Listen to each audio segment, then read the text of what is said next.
Hello, everyone. Welcome to the stream. How are you all doing today?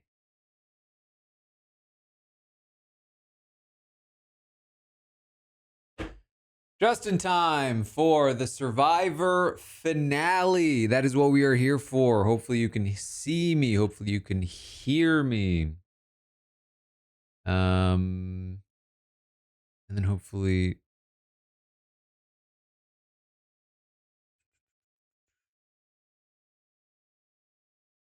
I want. Okay, I think that's working the way that I want it to.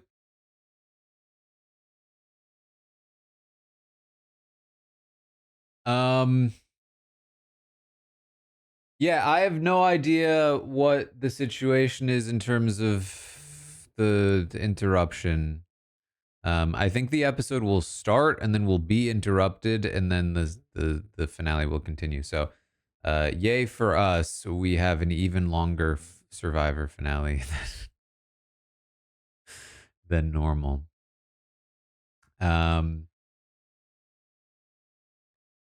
But we are here. I spent the day, really the whole day, recording some Patreon content. Very excited about that. I finished the Traders Canada, so that'll be coming out in the coming days. Finished recording it at least.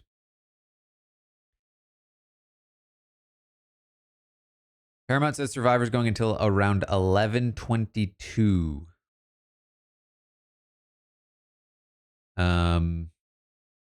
Well, here we are. The episode's on already. This is where we are.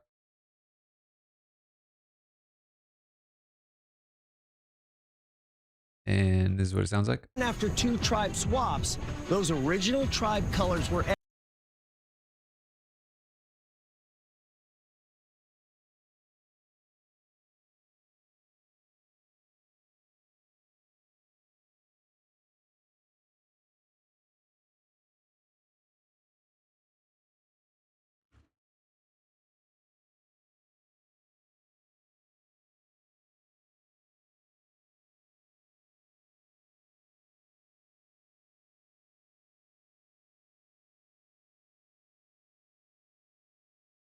I feel like it's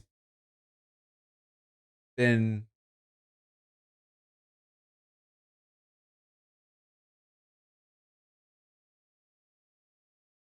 one of the most unpredictable post-merge merges they've ever seen.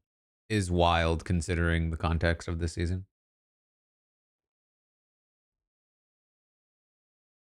All right, I do have food to eat. I do.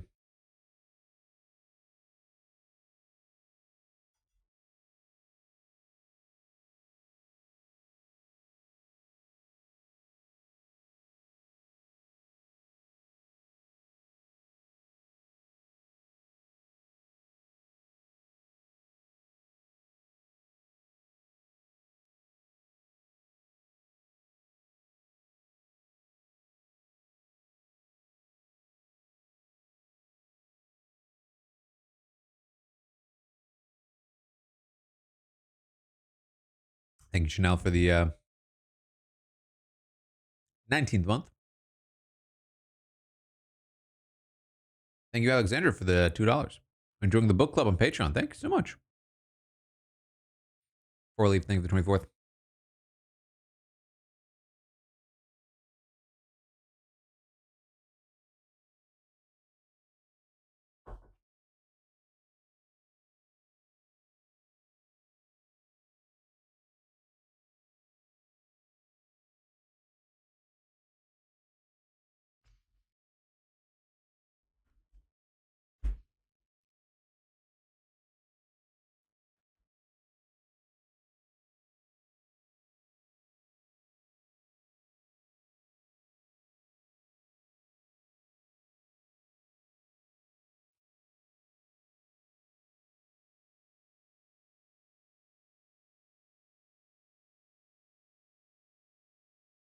And then it didn't matter.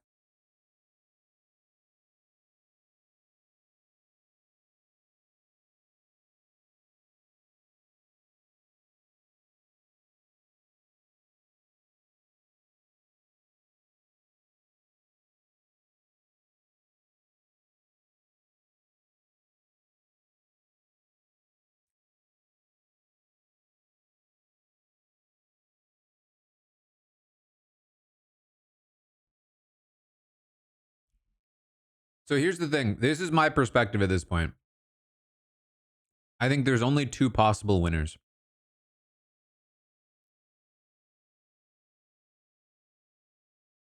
And I'm honestly not sure which one wins.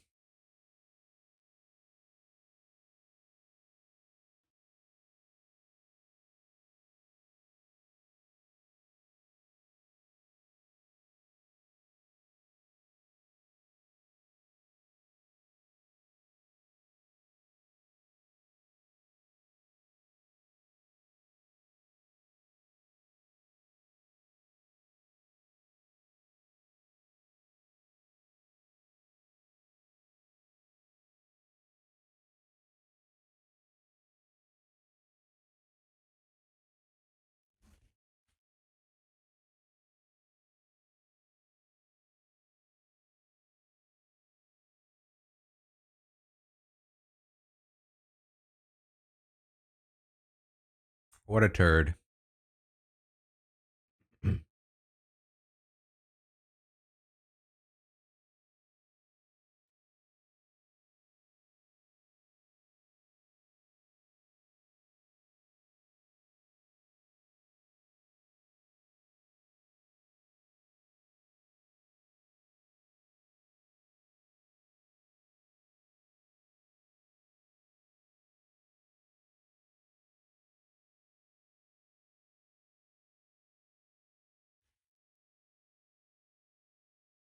He assumes he wins a jury vote.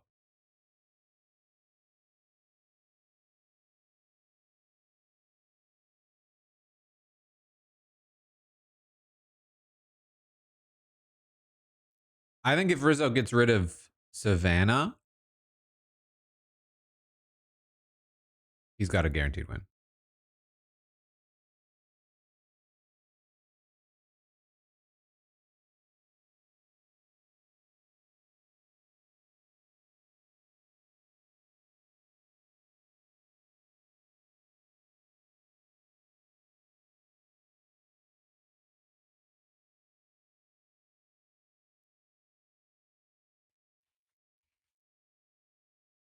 It doesn't matter though, because Rizzo has an idol.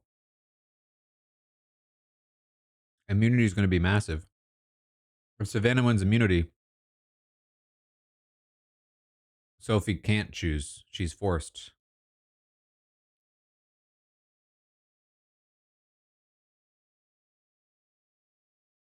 Which is why she needed to make a play earlier.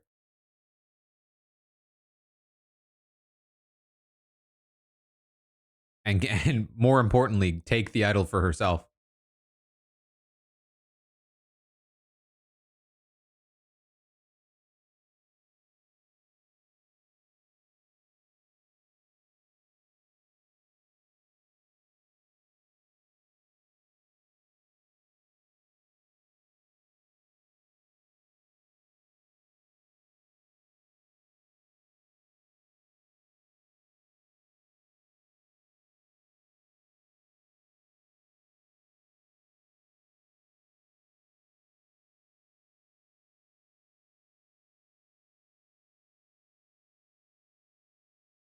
All right, here we go.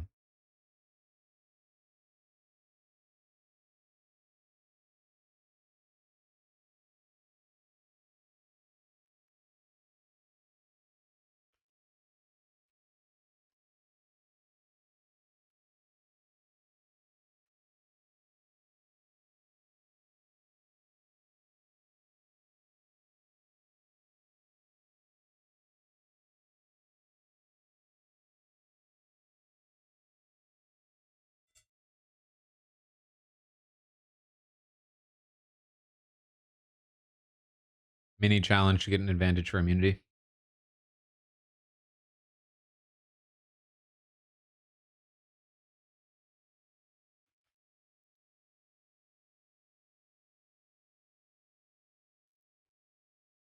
It's like the worst part of every finale. Actually, I don't want to get ahead of myself. It's one of the worst parts of every finale.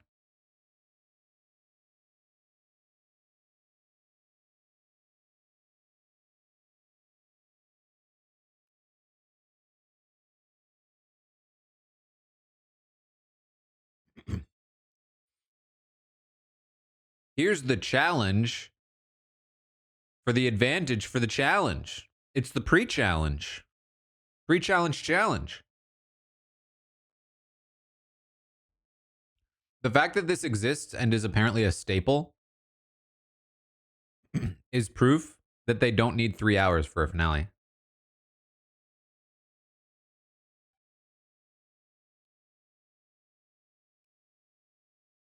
And in fact, shouldn't have three hours for the finale.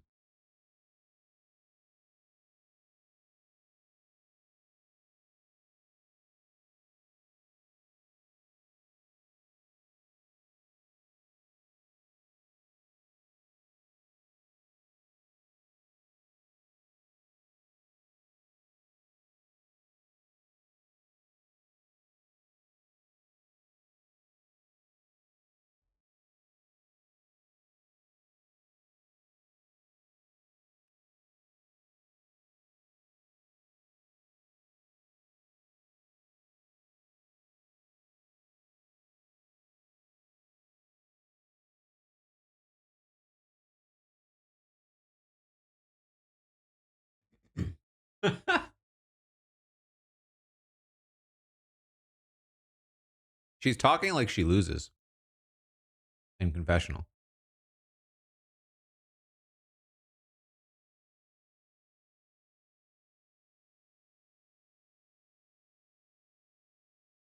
Yeah, I mean, why not? Honestly, it's such an easy puzzle. I don't think you even need to cheat.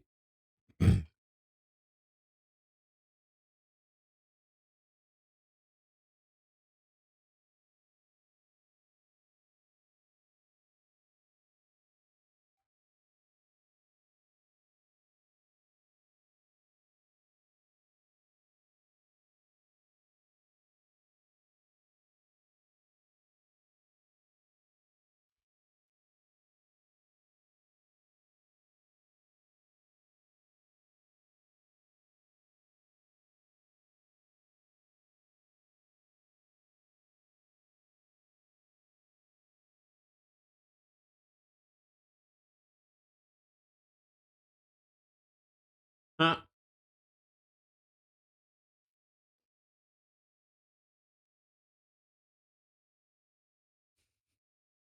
Rizzo walks up.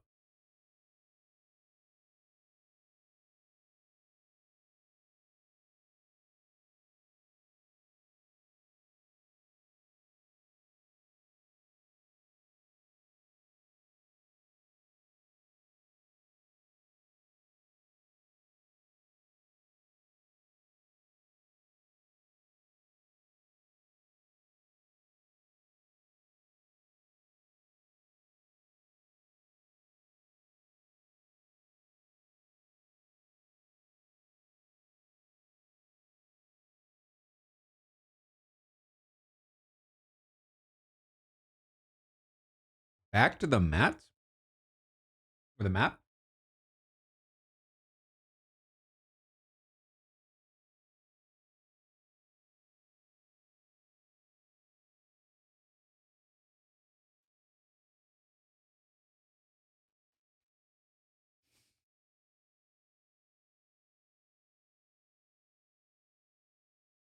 The X is on a branch on the map.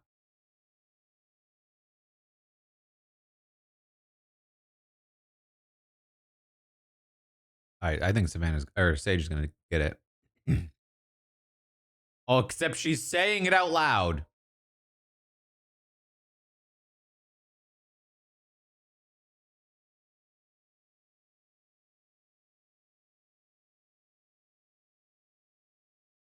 Yeah, Sophie, you just randomly came upon that thought on your own. Nobody told you. What an out of the box thinker. Just climb. Oh, I see. They probably don't want you to climb.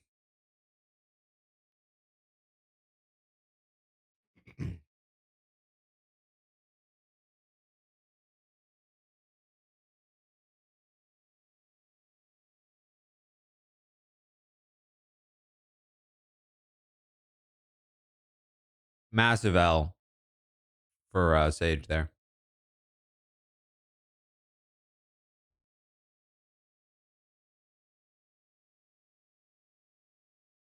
That's it.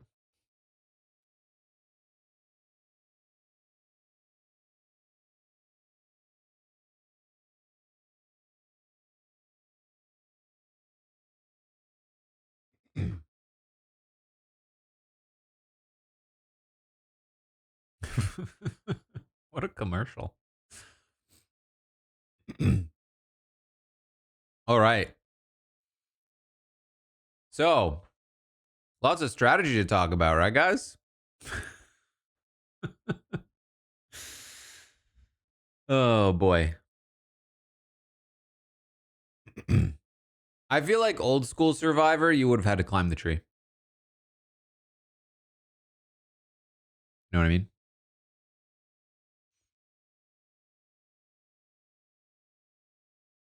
Instead, they give him a big pole. I went climbing, by the way. First time in a while. I was a little nervous because I was like, I'm going to suck. I've like climbed like 3 times in the last 4 months. Um, but I didn't suck. I was still pretty good. Look at that. My fingers got tired a little quickly, I will say. But other than that, good stuff. Enjoyed it.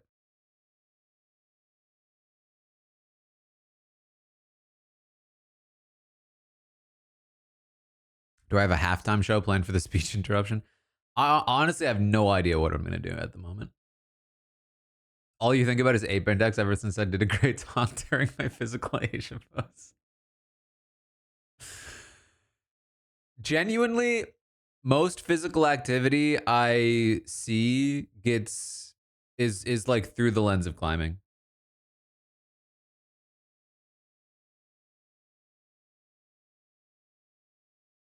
Give a book club preview. If you're not following along on the Patreon, I am doing a book club chapter by chapter through Behind the Mirror. We've gone through the first 3 chapters, and on Friday I'm going to be doing chapter 4, Community, which is a chapter that was written about the very early days of the Big Brother community with interviews from Hamster Watch, and tying it into the story of Jennifer and Kaser on season 6 of Big Brother.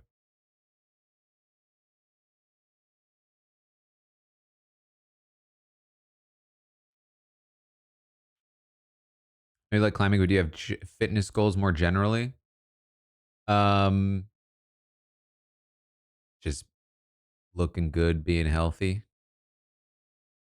you know, the usual. We're back.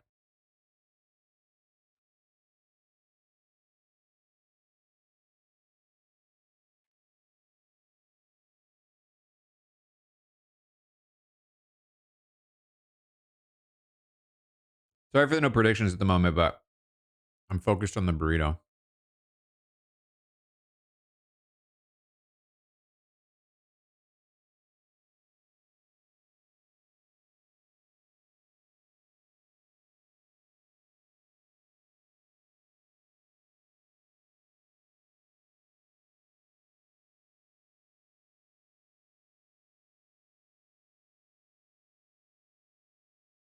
Have I ever done competitive climbing?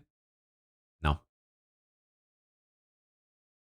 I'm a little bit interested. I would not do particularly well, especially because I'm very slab focused.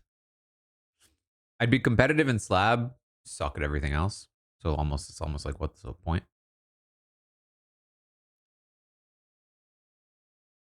But also I'm not sure I would like it.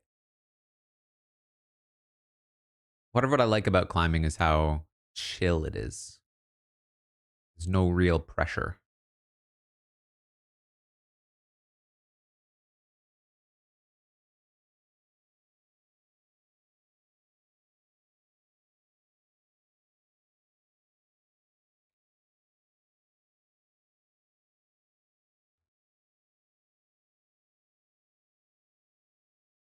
I did watch Olympics.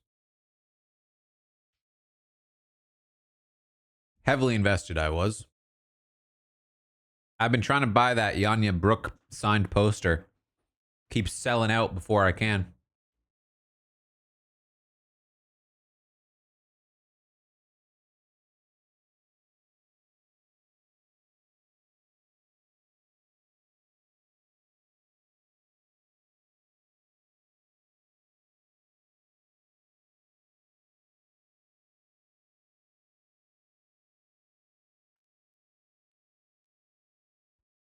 If you had said Chipotle burrito, I would have lost my mind.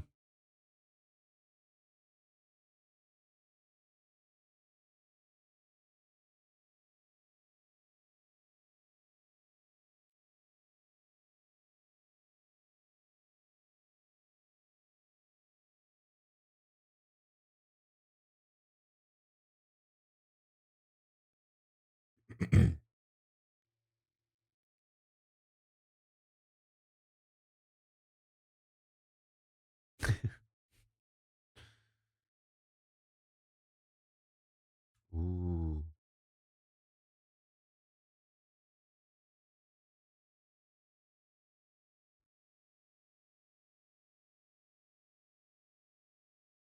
The mud there was wild.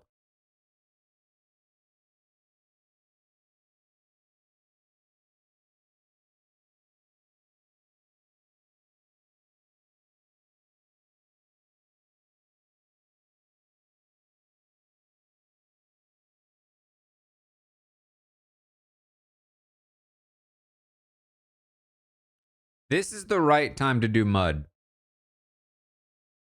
because I know who they are now. I will be able to recognize them.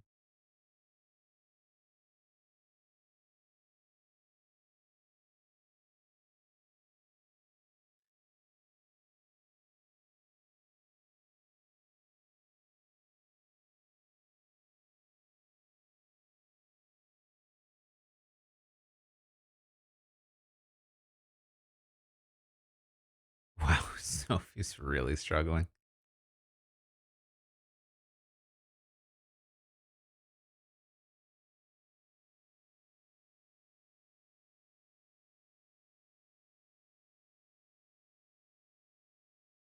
Did Christina end up drinking it?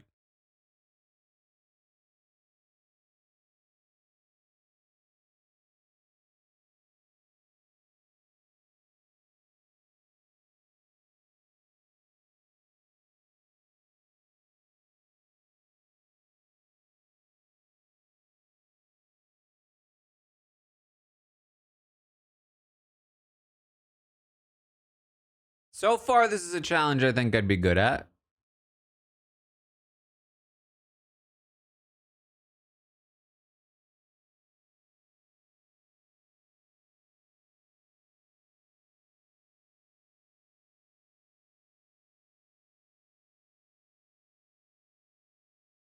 If Rizzo has no hustle, I get it. They're starving.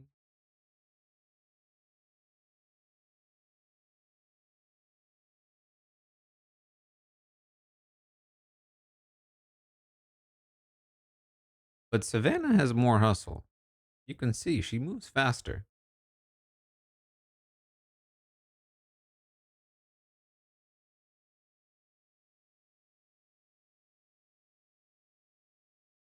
I'm spoiled, been watching too much Physical Asia.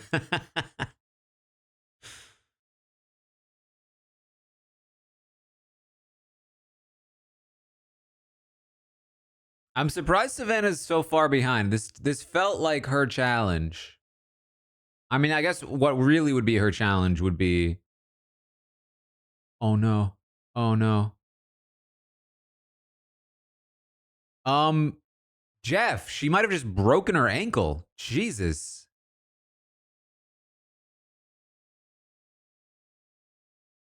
Can we have somebody look at this, please? That was a nasty fall.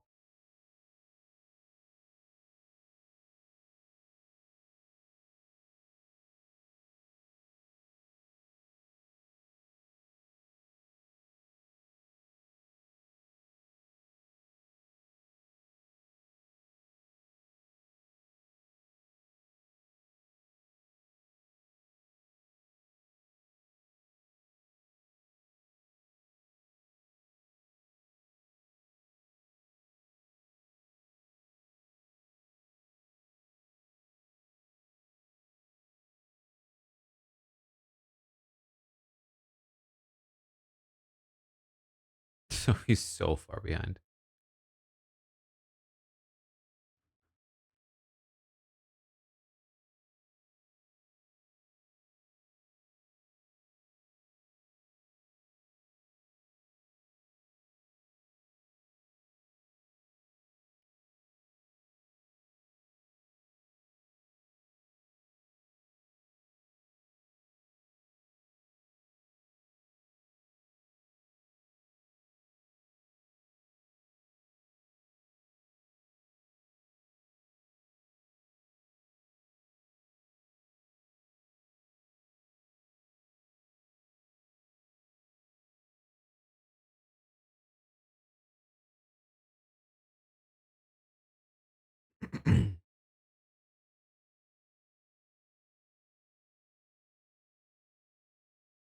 All right, yeah, Christina looks fine. I mean, there's no way they would have aired that if she wasn't fine.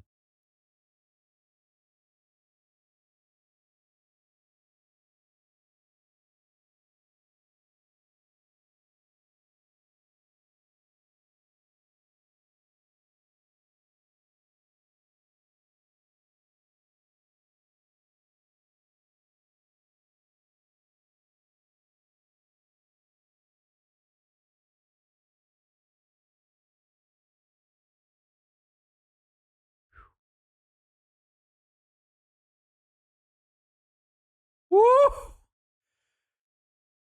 Yikes!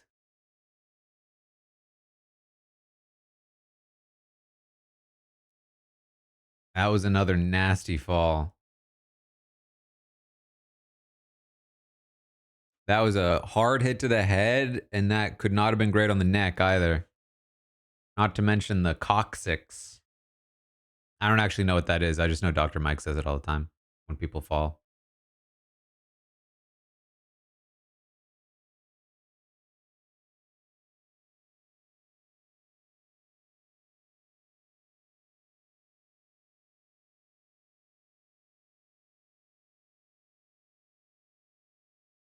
The tailbone. That's what I assumed.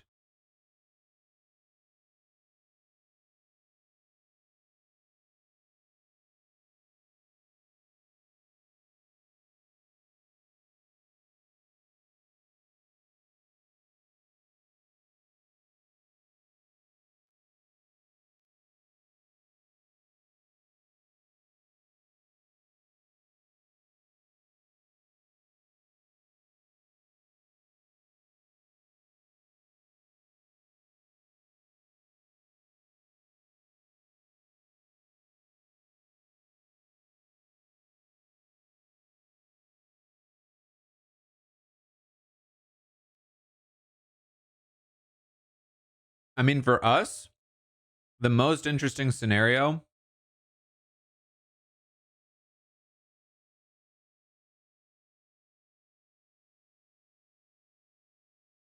is probably Savannah not winning. Because Savannah wins, Rizzo uses idol. From there, it's like, you know,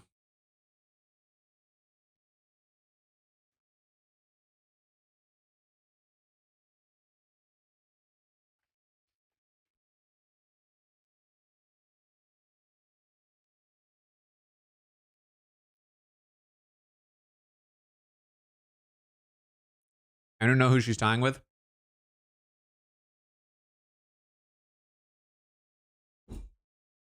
Harv?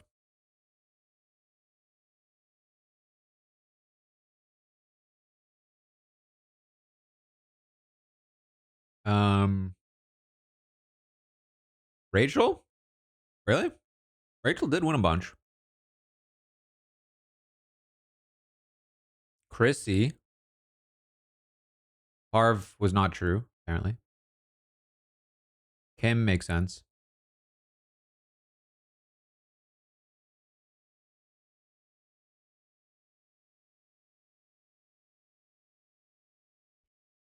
Oh, here we go.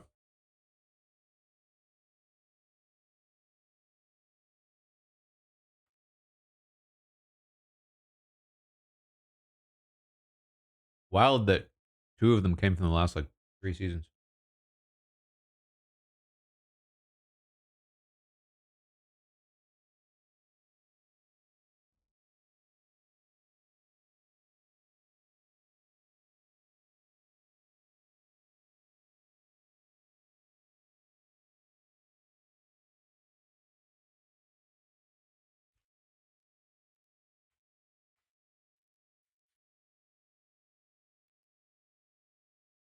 Full on jury management mode.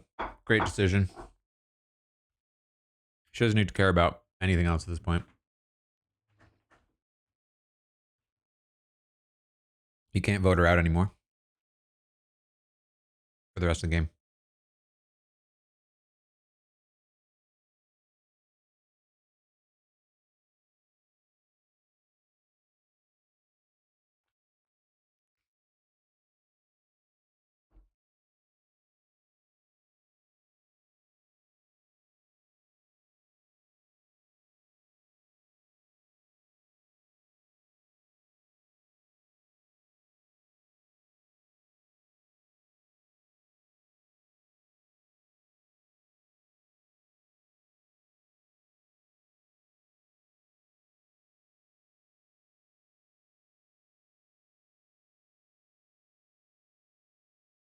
All right.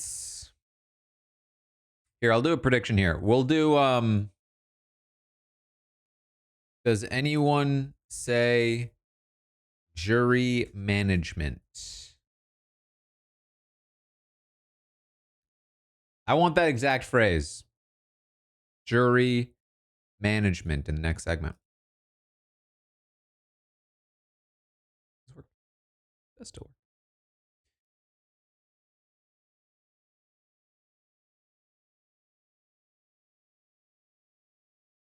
I mean, surely it's going to be Rizzo, Savannah, Sophie, vote out Sage. Right?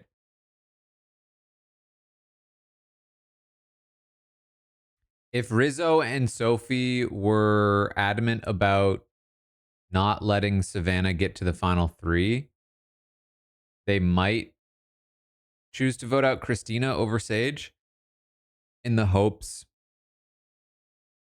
that Sage might be more competitive with Savannah in a final immunity challenge. But at that point, you're banking on you then having to potentially beat Savannah at fire.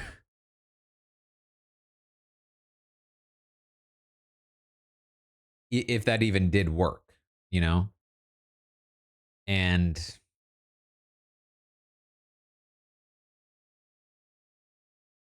you know, that's just tough.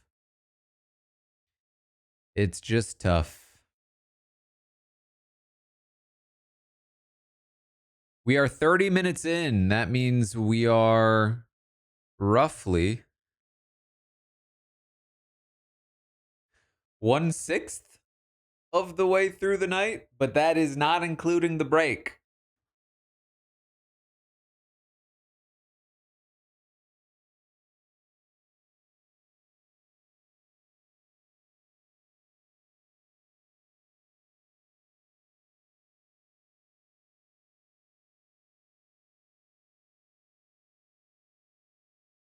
I guess the question we should be asking right now is, does this mean Savannah wins. Here's what at this point, I think the edit and the returning cast thing have coincided.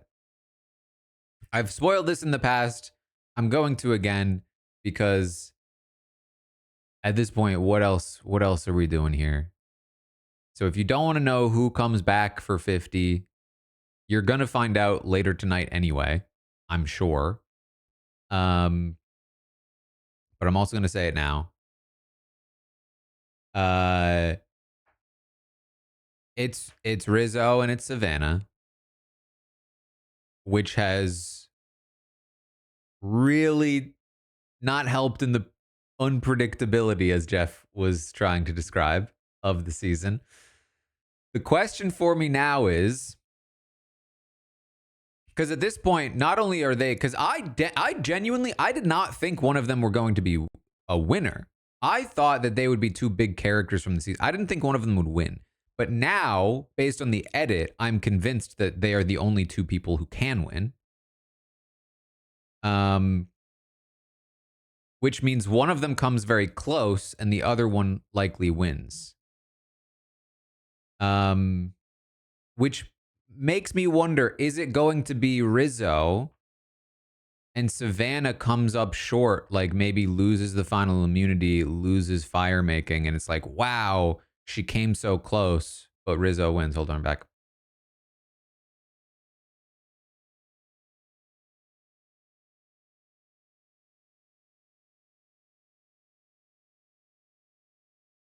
Because I think if she makes it, I think she wins a jury vote. But losing finalist isn't like a great returnee positioning when you, I don't know.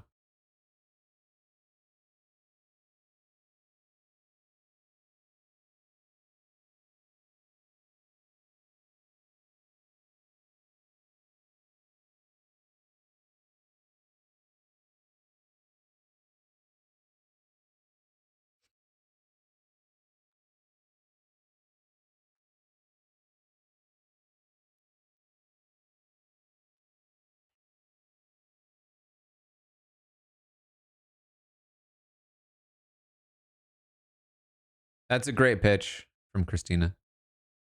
It's a great pitch.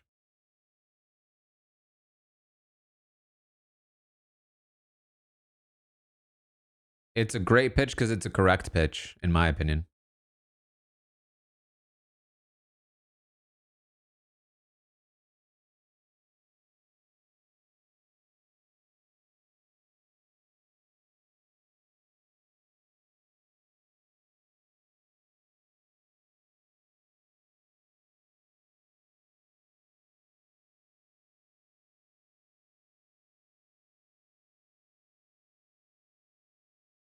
Okay, Christina's good at fire. That's important information as well.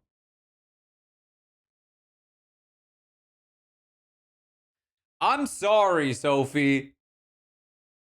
You missed your shot.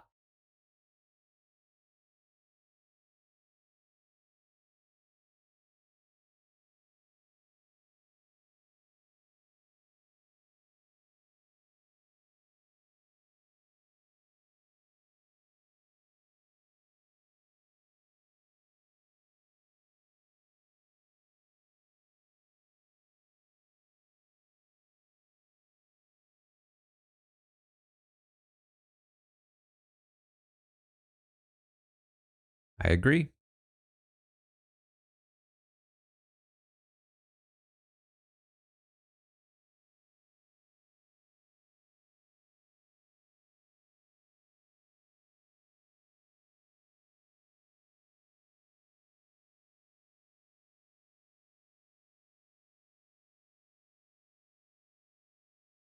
I mean, it kind of is up to you. The two of them can make the decision. It doesn't matter what Savannah thinks. Are they not going to bathe first?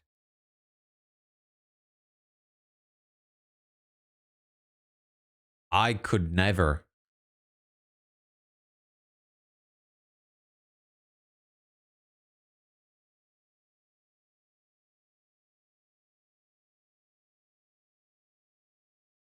Man, not even Savannah can call it jury management.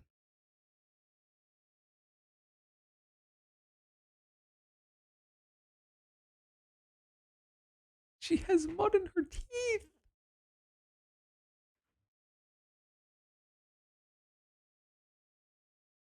Oh, I forgot she, yeah, right. She has another chance to win immunity and break the record.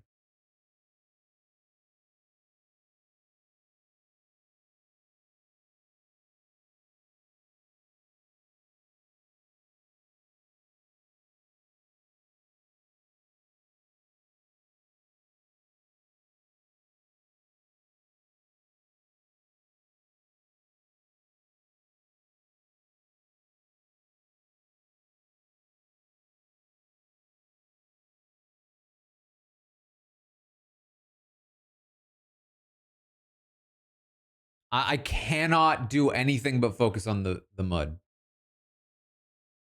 It's so distracting. Yeah. Ah. Oh.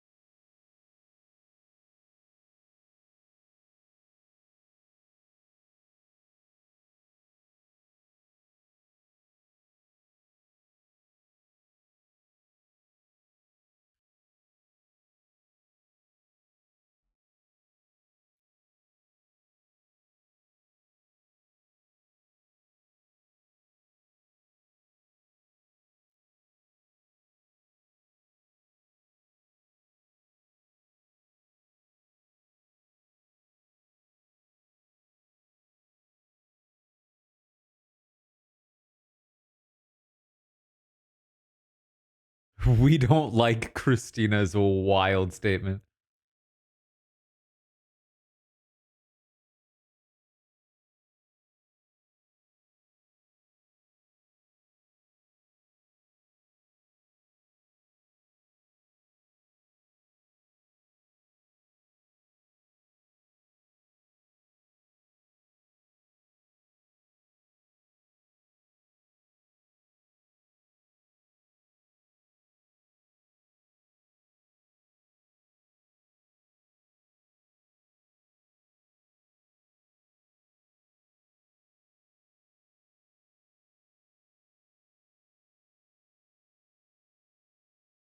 Who cares?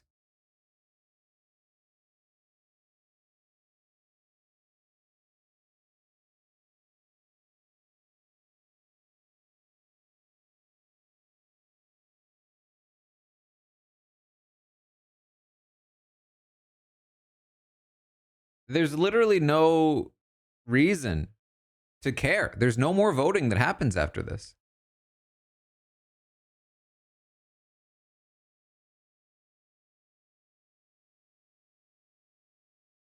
Unless Rizzo thinks Savannah will bring him, not make him make fire. But I think at that point he's probably lost anyway.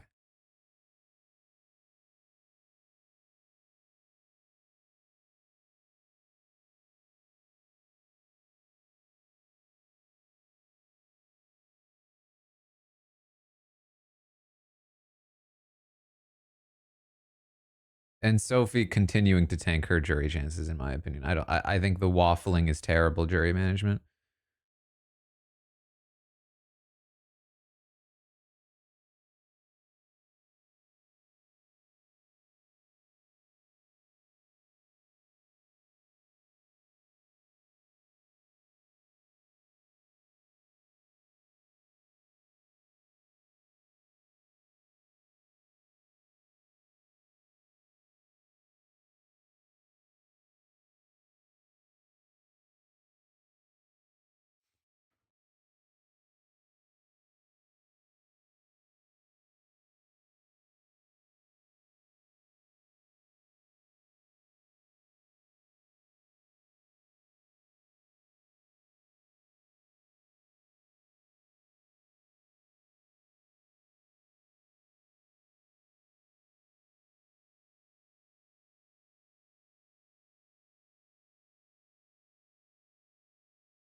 I mean, I'll say this. I think that if Rizzo and Sophie do vote out Christina over Sage because Savannah wanted them to, you have to give it up to Savannah. She clearly deserves it over the two of them.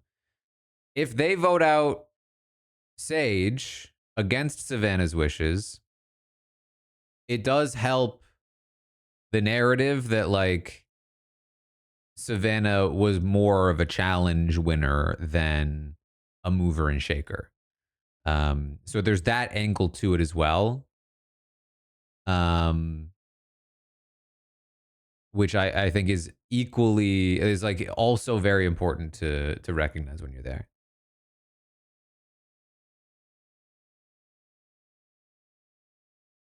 Nobody said jury management. I didn't hear it. Anyone hear it?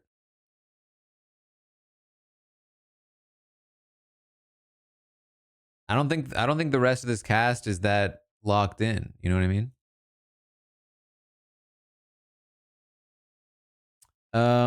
Next prediction.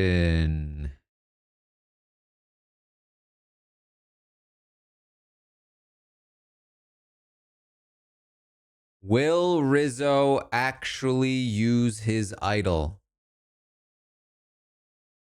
Yes, no.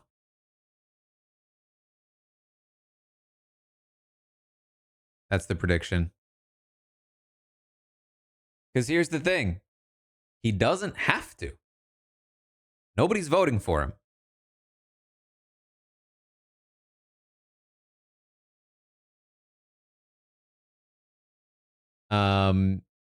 Oh, you know what? And then, yeah, there is the other option. He could use the idol. This actually is.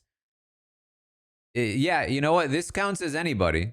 Does he use it on anybody? He could use it on Christina and force Sage out. That'd be a great play.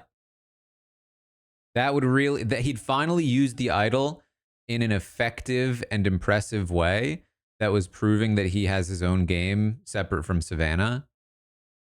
Um, and further proves his fearlessness when it comes to not using the idol. Because I think that you could argue that a lot of his non use of the idol came from just not knowing that he was in danger. But I think this playing it in that way would really cement that he knew what he was doing the whole time. If he doesn't play it at all to showboat, to be like, I don't even need to play it, I think that's too much. I think he's played around with it too much. I think he should use it, and it should be used either on himself or on Christina.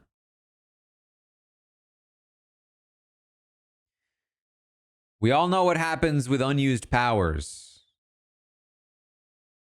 I guess it worked for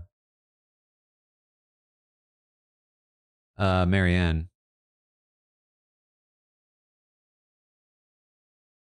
But people didn't know she had that one. So she was effectively able to use it, but just in a different way.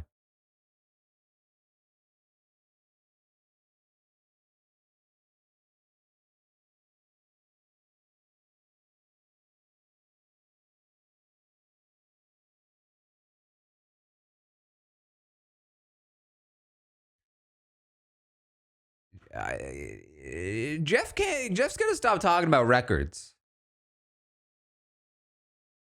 It's game interference.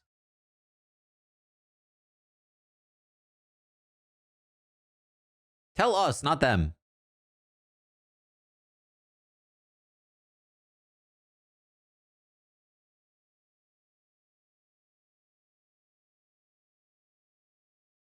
She's already doing her speech.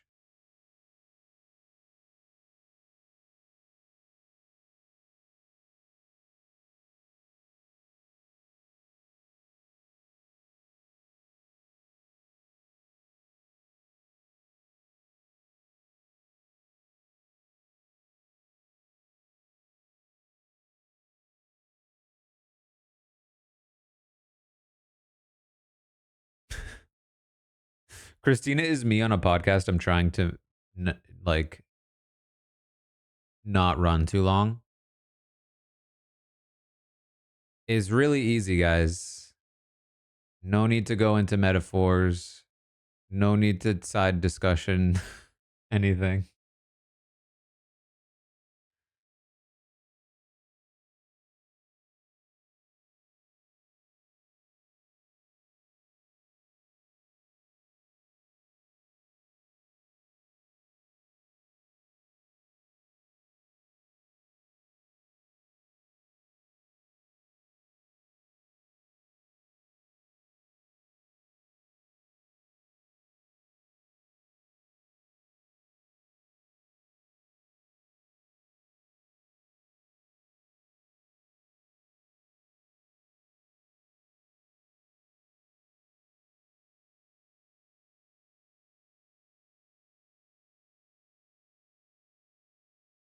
I think it was fair. It was more than fair for Christina to bring that up.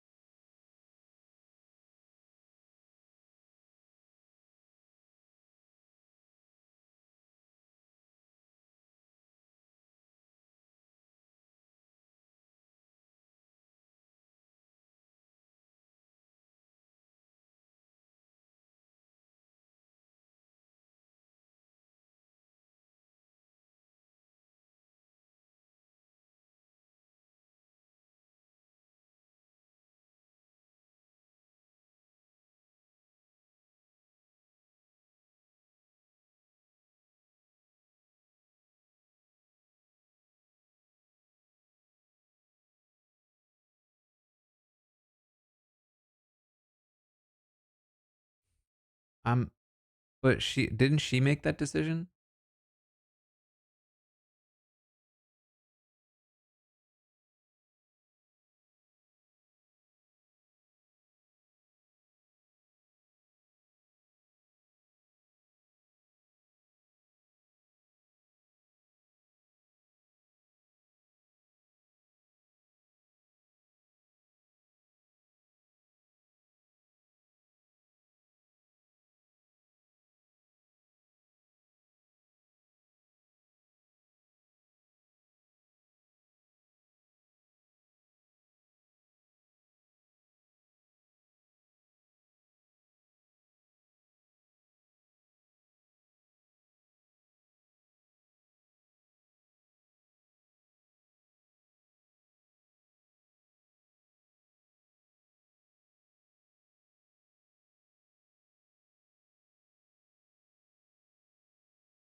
I mean, I think Christina has by far made the better case, but that doesn't mean that she's going to be the better. It doesn't mean she's going to be like more likely to draw votes.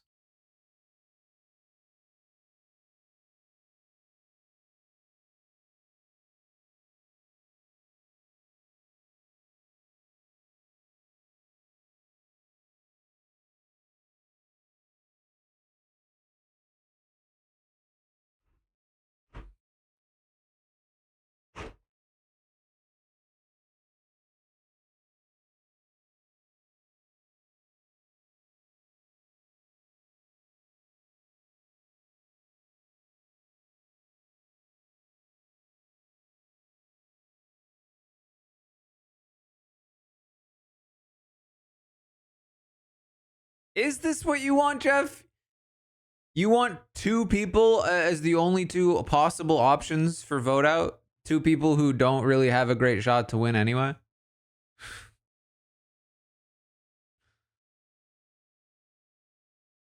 Two people arguing that they are actually not very good and therefore they should be taken?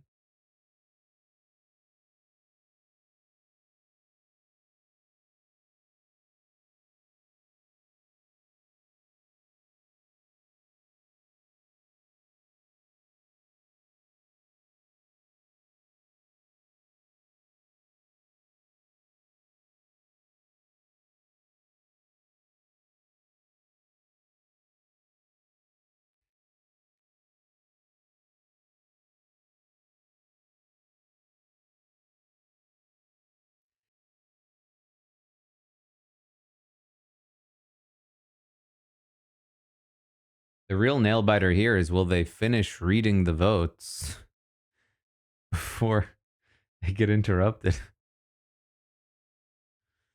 All right, Rizzo.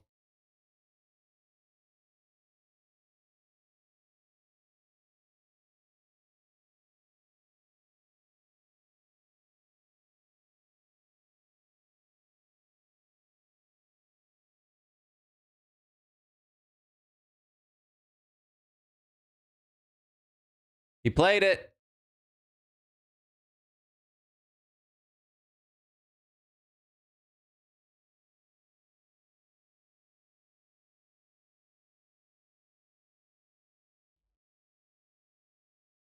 Savannah just looked like she was surprised that there was a sage vote, but that could have been from anything.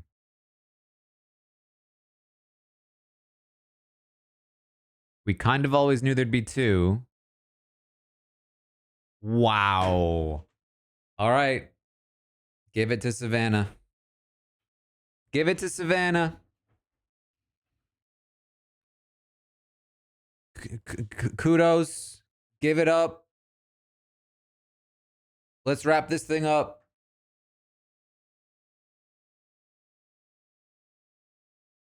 It's over.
Okay.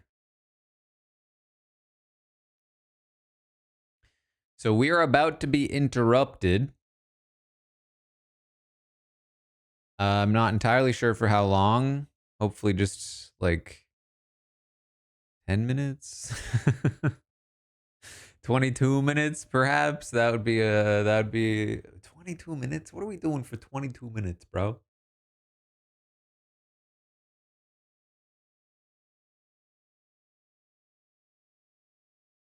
Can the dude even talk for that long? Like, you know what I mean?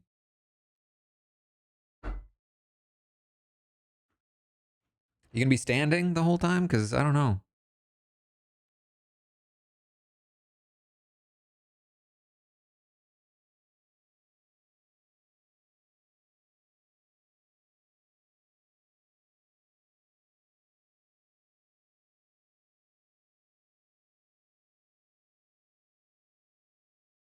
Um. So yeah, we'll just hang out.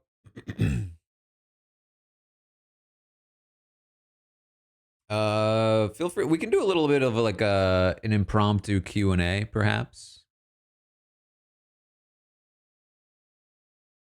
We could talk about the book. We could talk about whatever. We played Mafia last night.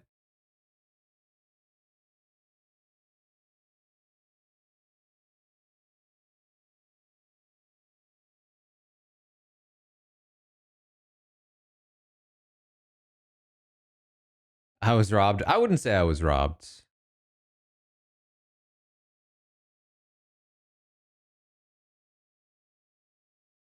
I thought I was playing pretty well. Honestly, I do think I got a little sniped out of the game. I should have anticipated, because the thing was, I didn't think Michael really suspected me, and I didn't expect him to vote for me twice in a row. I figured Keanu was a wild card. I didn't think he'd necessarily jump on. I was a little worried about Shaheen, but I figured Shaheen would be smart enough to vote one of the two. Because, like, okay, from my perspective, it was really like what happened was, um, we took out a mafia member out of nowhere, which is incredibly useful because the mafia weren't prepared to know that they needed to not vote for that person. Um, and so I figured it would be wild to vote out anybody other than Asia or Jerry because the odds that like every single mafia member voted for a fellow mafia member when their name had only come up that one round was like just the odds of that are so low. Um, which is part of why I was so surprised that Asia felt like that was not a valid line of thought. And I figured there'd be enough people that would like obviously want to go in on that because I figured like even for somebody like Michael who is trying to deflect from his own murder by saying my name wouldn't then also vote for me in a round where we were potentially going to take out another mafia member in a row. Um, so you know, I really did not think it was going to happen that round. And so my biggest regret was that like I had played it so quiet, which I felt like was the right call because it kept me alive for so long. I'm somebody that has historically gone out very early in these games, and I was feeling bad because I was like, genuinely, what I will say is I was kind of relieved when I was voted out because um I was sitting there that round thinking, I've played this so optimally and so boring. And when we vote out Asia, she will either be Mafia or not. The other and if she's not, it's Jerry. And if she is, we still probably vote Jerry. And then I'm my big leading theory is that Hannah's the other one. And I was worried that the game would just be broken and that it would just end and that it would be very lame. um so I was very conflicted, I will say. Cuz my primary goal when I played those kinds of games, like they're throwing me in as a ringer, you know what I mean? Like people are there to watch the reality stars. I'm there to make a good show. The reality they're there to like win. I can jump on one of these things whenever I want. I play these games every weekend. Like I'm not there to win. It would be lame if I won. You know what I mean? I'm there to help facilitate a good time. And so that's what I've usually approached it with. The problem is with games like this is that if I go in trying to have a good time, I just get immediately voted out. So I was like, I'm going to wait this time. I'm going to test my skills and actually try to play. And then at some point break out and start having a good time. And unfortunately, I missed the transition. I just mistimed it. I really thought I had one more round. AG, thank you for the 23rd.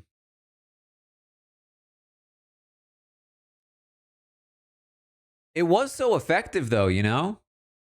It really is a shame. Like I literally was like, this is so um it's so obvious what happens every time is that like you just vote out the people that are being vocal. Those first few rounds of a mafia game when you've talked to people for like 5 minutes with no murders yet. It's literally just like, whose name has been said or who has been talking. Um, if you say something and you don't say somebody else's name, then you're one of the only people who said something and they'll vote you out. If you say something and you say somebody else's name, then it turns into it's either you or the person whose name you said. Either way, it's bad. And so you need to like not really do much. And then the second round, I was like, okay, maybe now. But then the second round, we still hadn't gone anywhere. So I was like, okay, we're still in a bad spot. And so then it was like, okay, maybe the third round. But then, you know what it was too? When Michael said my name the first time, I was like, ooh, I think I could actually go the distance here. Because I was really expecting to die soon. And so that made me risk another round of being a little more quiet. But I should have just gone for it. Should have just gone for it.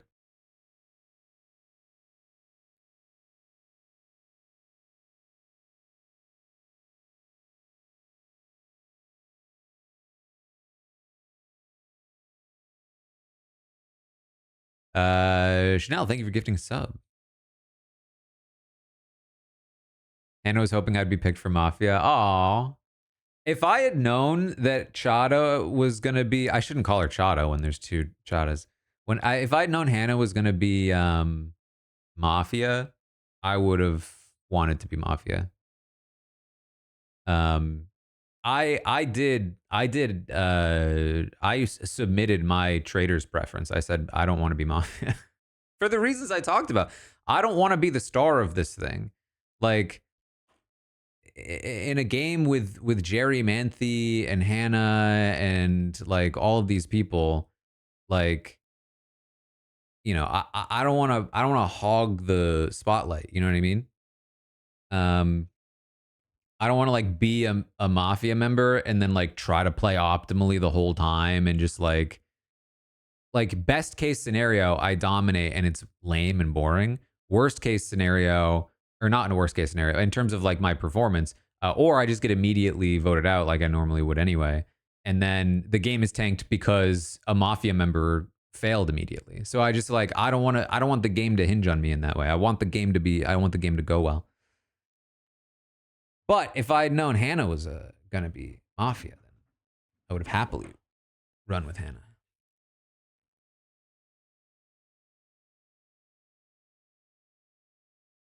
Also, apparently they randomized the third one anyway. So I still could have been, I guess.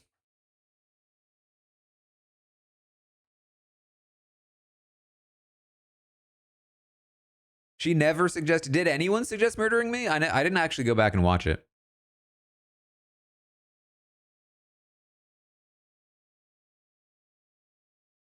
Ever. See, that makes me feel even better about not saying her name.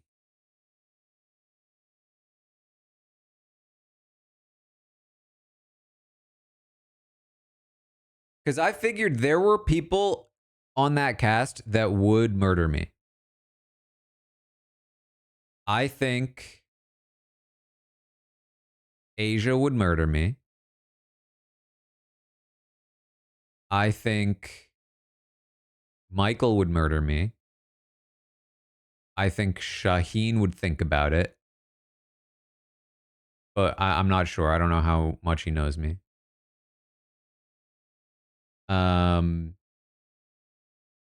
Who else? I'm trying to remember. Basically, most people who know me would think about murdering me. And I thought Hannah might be on that list. Shannon, I don't think... she could murder me, but I think Shannon would keep me around a little bit. I don't think she'd insta-murder me.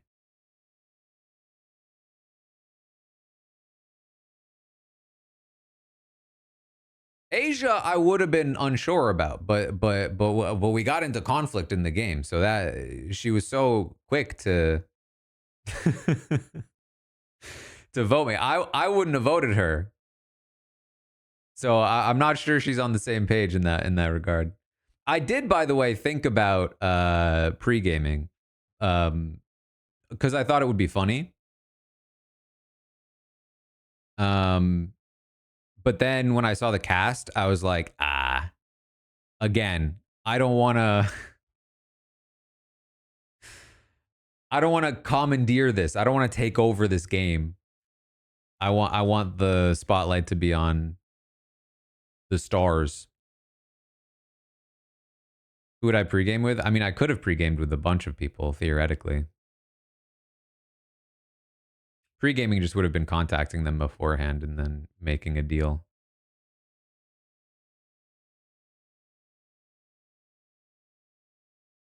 Basically, in my mind, I had pregame alliances with the people that the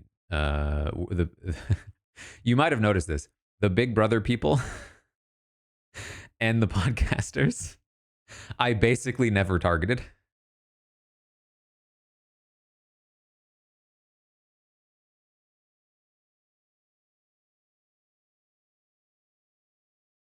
Um,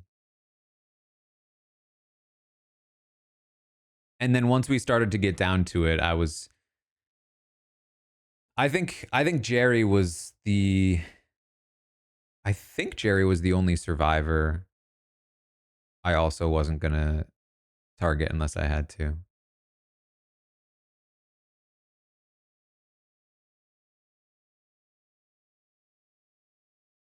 I'm trying to remember all the survivor players. I was sad that Will went out so fast. I still don't even really get how that happened.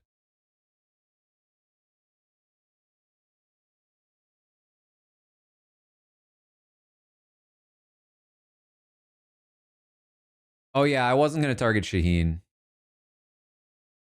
because we got that regulation connection.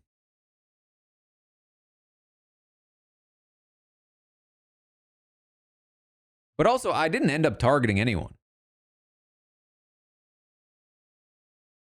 Not really.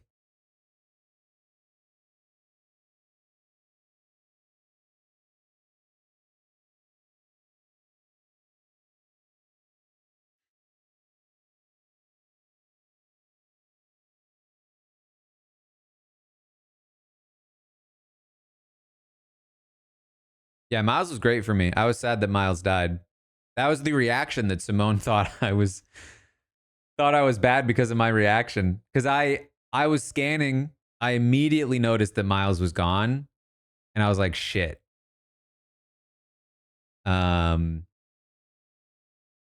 and then I think by the time it was announced, I was like already smiling at my misfortune or something along those lines.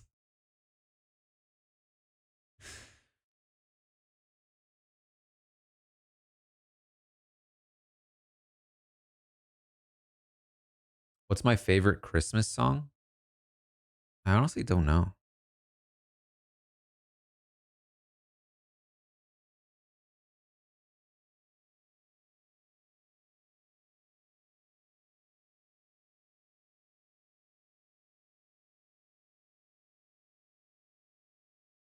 I genuinely feel like with these games, I think there are a few things I would do differently. I say this like I couldn't suggest them, but it's not my thing. I don't want to step on anybody's toes. But I think that I would not have a first night vote out that quickly. Because I don't think it's that interesting to watch. I certainly don't think it's interesting to play. And I think it's, you know, especially for the players that we're reaching out to, the reality people, it's like they said yes, they didn't have to. They took time out of their night, you know, like they took a 3-hour chunk of their night and dedicated it to this. and then they're gone in 5 minutes without being able to do anything. Um, in that sense, maybe me as the sacrificial first boot wouldn't have been that bad. Didn't think about it that way because I was fine going out first the last time. Um, I just figured genuinely, I was just thinking like, if I go out first twice in a row, people are gonna think I'm actually bad at this. So I was like, I just need to not go out first. Uh,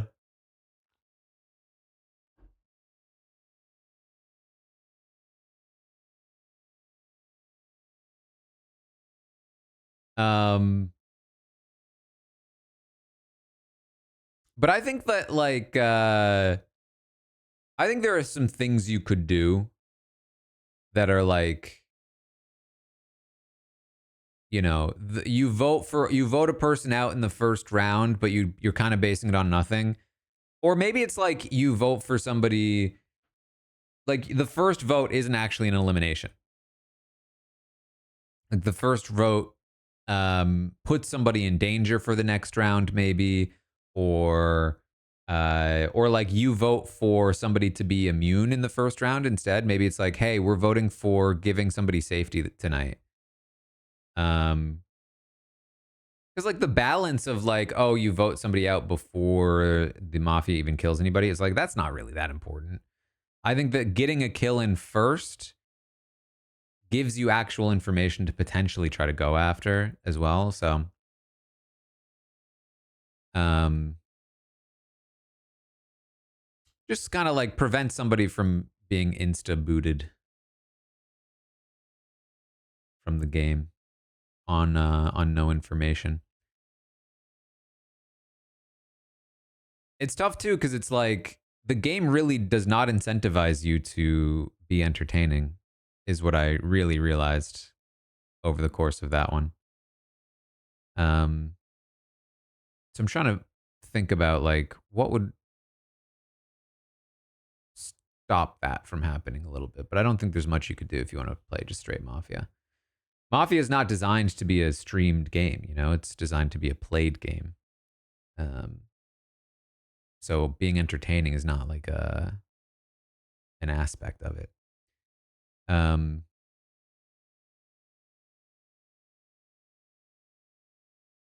Also, I remember thinking that introductions go a little too long sometimes. I didn't feel it when I was there, but when I've watched it in the past, I felt like, all right, we can move on.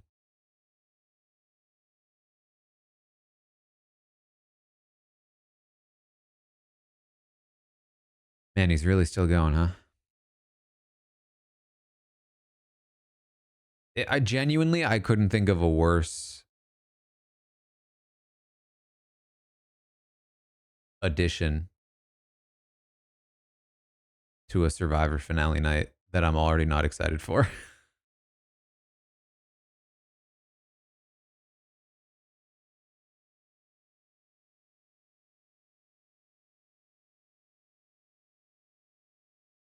Would I do a traders live stream watch? But I am so on Patreon.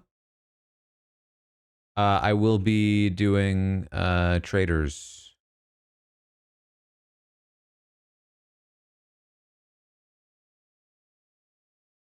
once that starts up.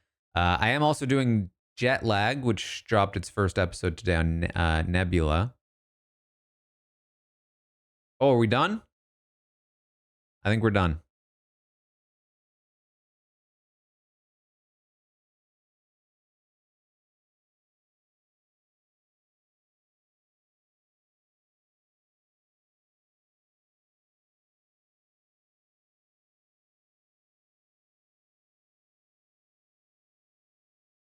Not quite done. It's mostly done.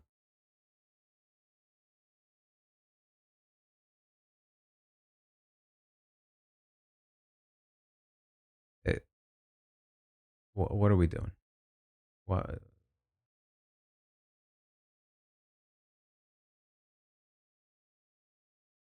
moments ago. Yeah, we just watched it. Well, I mean, theoretically, we just watched it.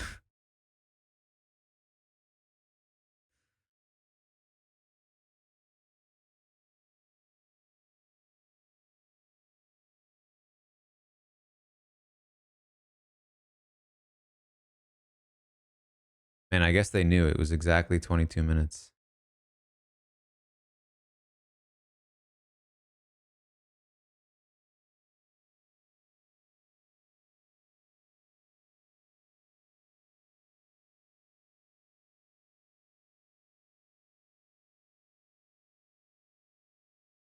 All right, come on.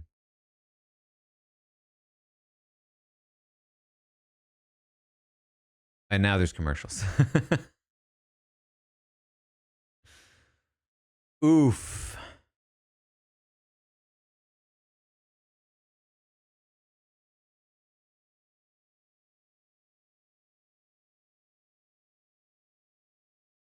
Well, I guess it started right after the episode cut to commercials, so we never got the commercials from post vote out.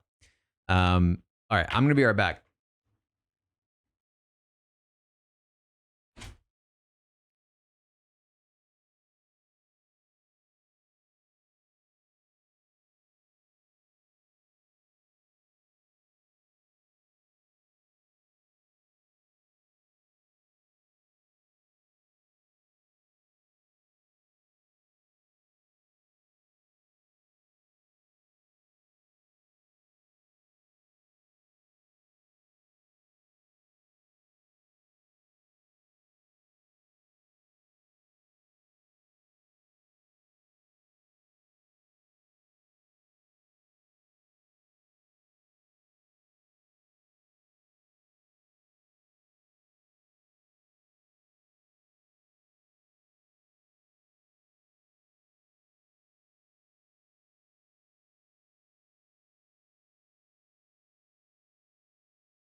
Bud?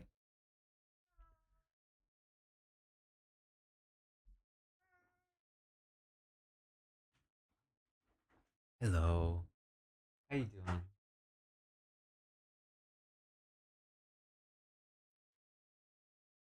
Coming to watch Survivor?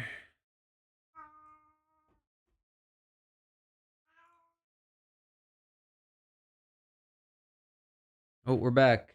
Episode's finally back. Oh, right back into a challenge.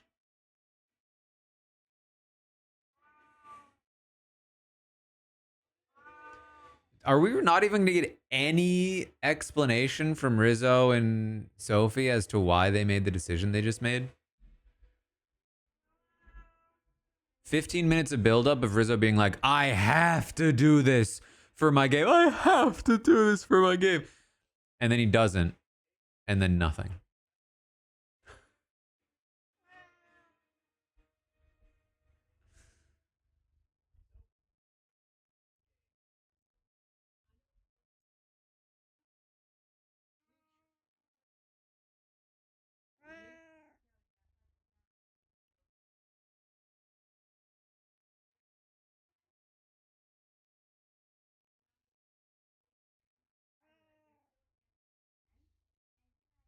Hmm.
We have had predictions, but I think I'll avoid it on this one.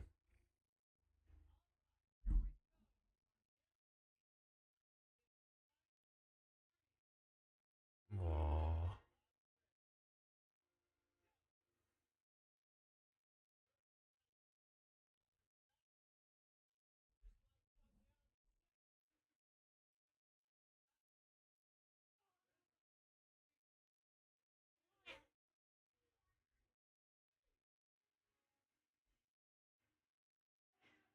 Hmm.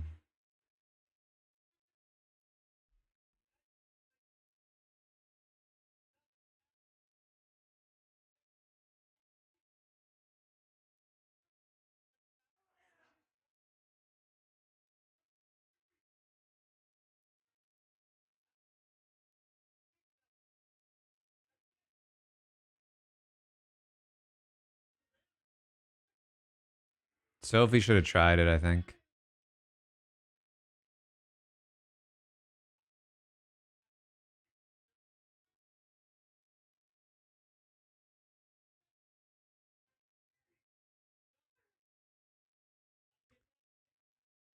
I feel like she's got it. She's just not squeezing.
Why do they start testing like a bunch of random skills right at the end when all of the other immunity challenges are like stand on a thing on one leg while holding your arm above your head? Now stand on a different thing, but with your knees tucked and holding two hands over your head. Now stand on a thing while balancing a ball on a circle. Then out of nowhere, it's like, okay, maneuver a ball with handles through an egg, through a cage.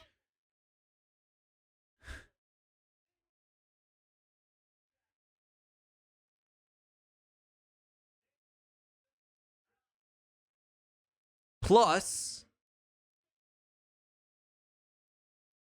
squeeze through a tight spot in sand.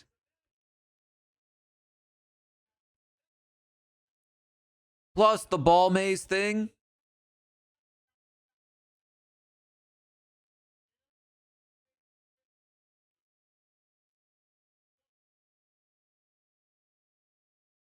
I mean, as far as I'm concerned, again, we wrapped it for Savannah ages ago, so she might as well break the record. It'd be nice to have one person holding the record, you know?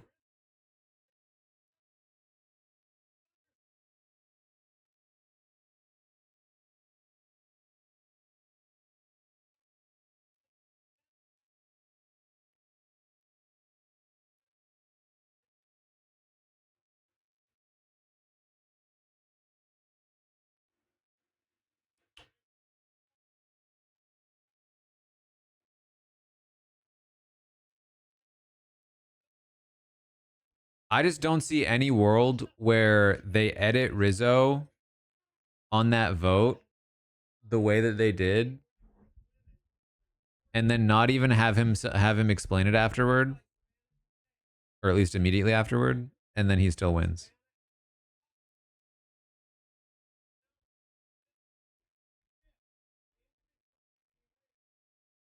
5 is the total record, right? With men included.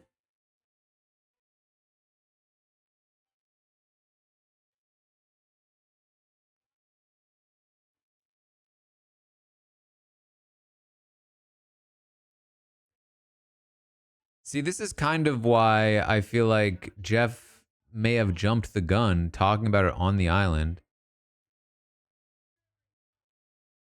I feel like it's more impressive to be like, oh, she tied the overall record and broke the record for women. Now it's like she tied the women record.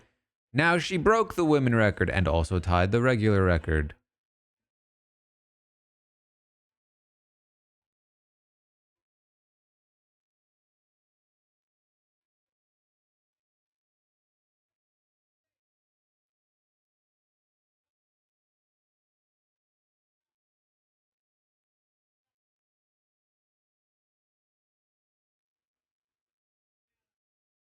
It's also like, what do the records really even mean? The challenges nowadays are so different than they used to be.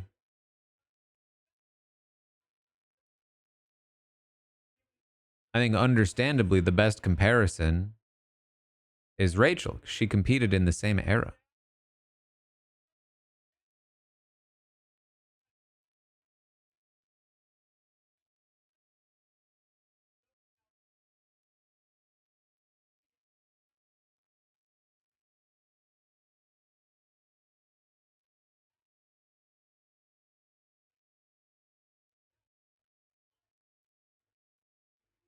Woo!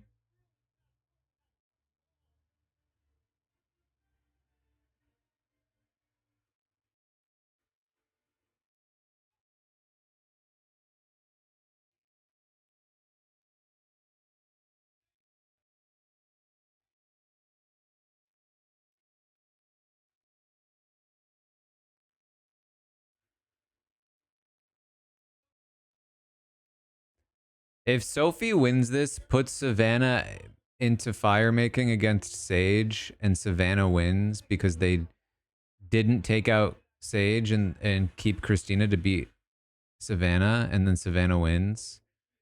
It really is just icing on top of bad decision over bad decision.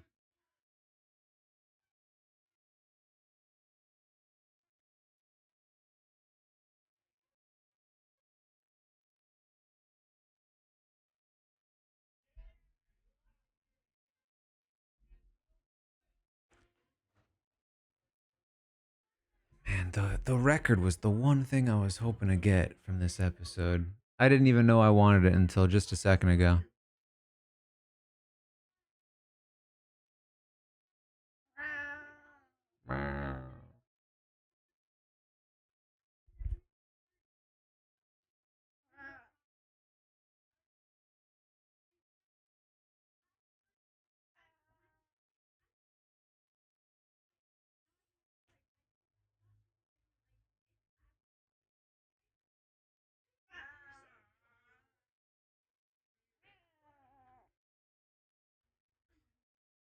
Literally, Genuinely, I mean, I could be wrong.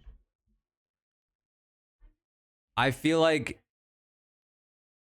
if Sophie steals Rizzo's idol with knowledge is power, I think she straight up wins the game.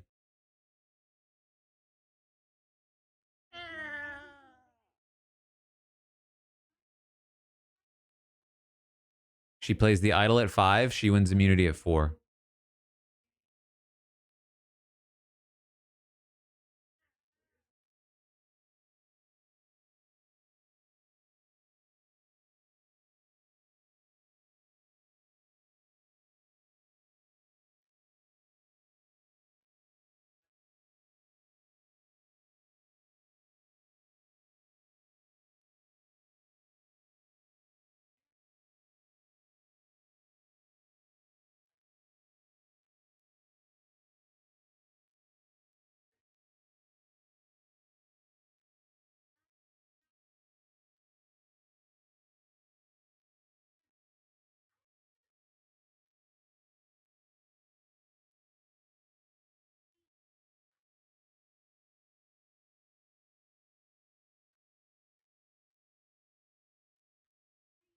As somebody, listen, this is me sitting on the jury watching the game play out.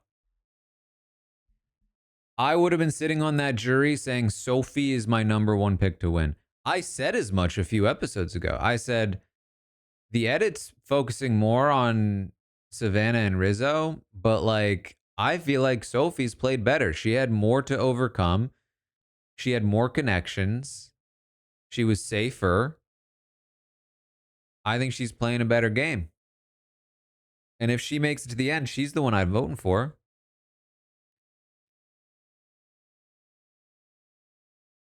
However, this is me. This is me. That's me as a juror. I can only give my perspective as somebody who's sitting on that jury, pretending to sit on that jury. The second I watch that tribal when she plays that knowledge is power, and it's not to take Rizzo's idol, it's to take Steven's block a vote, and she doesn't even get it, and it wouldn't have even mattered anyway, I can't ever cast my vote for her to win. As a juror, I went from she's my top pick to I will vote for anybody but her. I just can't. That performance at Tribal, I'm sorry. I just can't do that.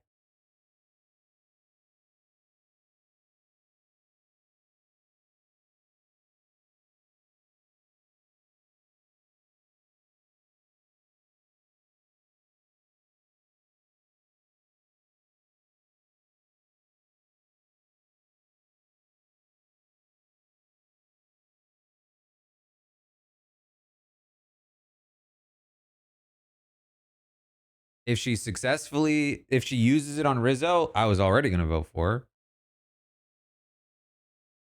Or even if, even if she never uses it, and I never knew she had it, I'm still voting for her. That's my perspective, at least. I don't care about Rizzo's idol. I don't care about Savannah's immunity wins. I was impressed by her social game.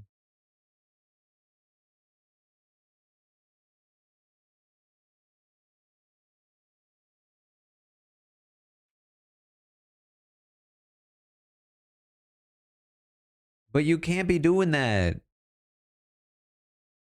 You can't be making the wrong choice to not steal the idol in the first place and then get it wrong in making the wrong choice. And then it wasn't even a factor, even if you had been right. Even if you had been right, it didn't matter and it was a waste of your power. It's the trifecta. We're back.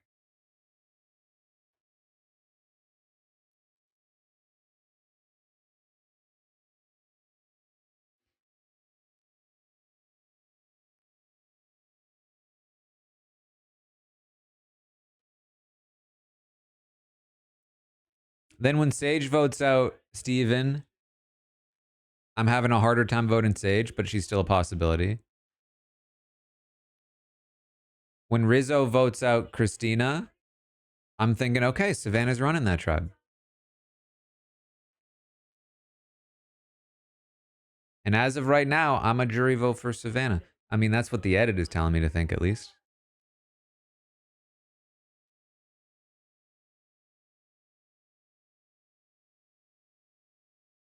Everyone else is seemingly screwed up in big ways.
I just feel like Savannah doesn't own it in confessionals, which annoys me.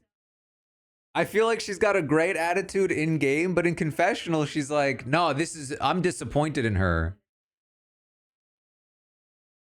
It's the right move to take me to the final three. No, it's not.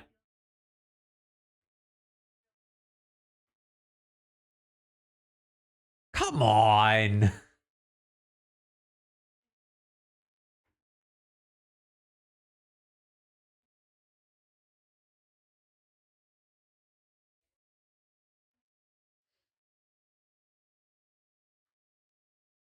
I feel like her gameplay is so like non-apologetic, but then her confessionals just don't match.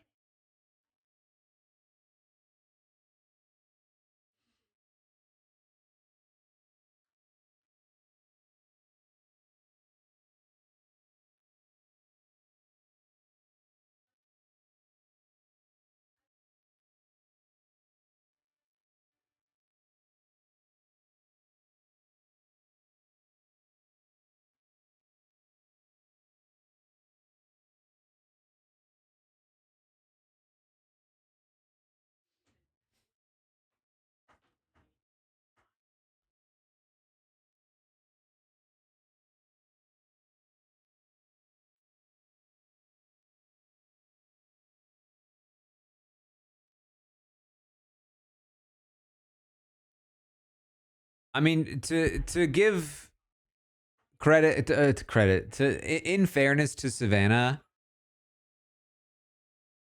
her reaction seems to be that like she genuinely just believed in Sophie and thought that they were best friends and that Sophie was locked in with her the whole time, and so she's kind of just feeling hurt.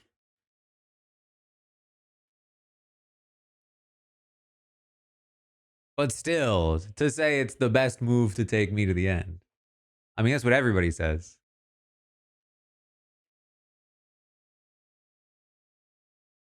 As I appreciate Christina getting voted out and being like they made the right call.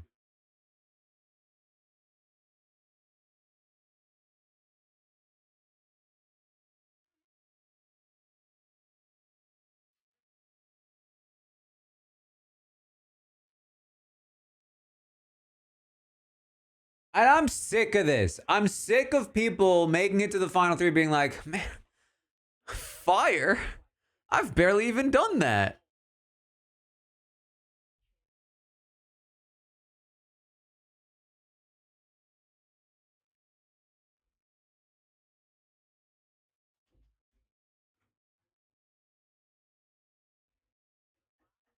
Yeah, that's the right call from Rizzo.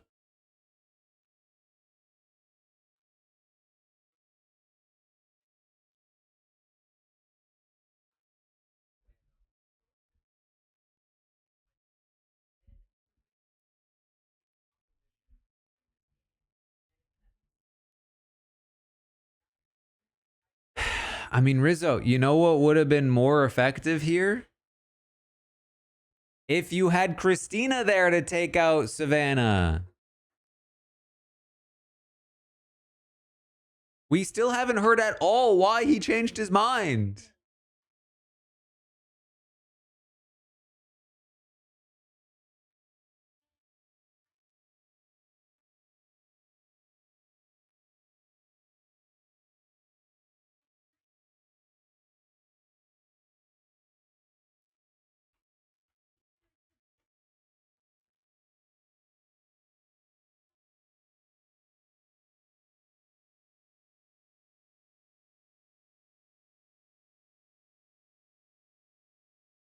It's actually wild to me that they didn't explain the reasoning.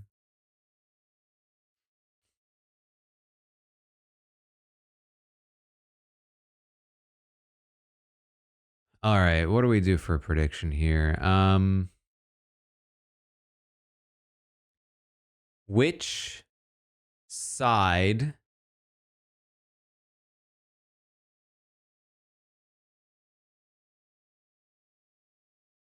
does Savannah sit? No, I can't do that. Which side wins in fire? The right side or the left side?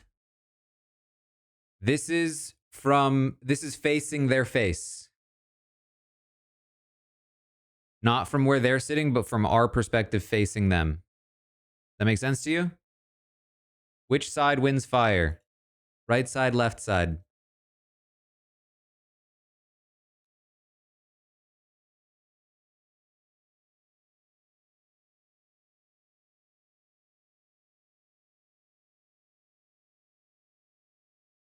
Oh. Hold on, we lost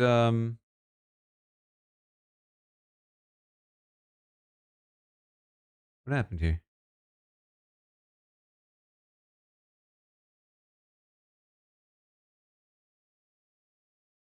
Hold on, can Patreon hear me? It's all flipped now. What happened?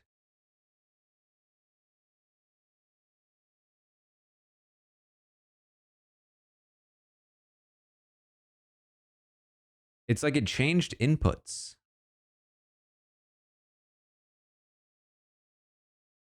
That's weird. I didn't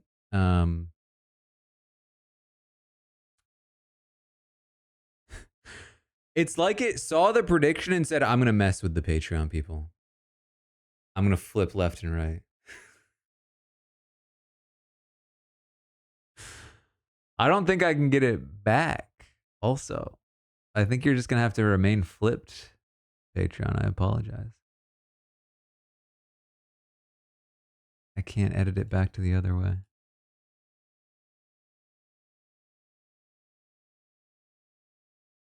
I look normal? I'm flipped on my end. All the text is backwards. That's not what you see?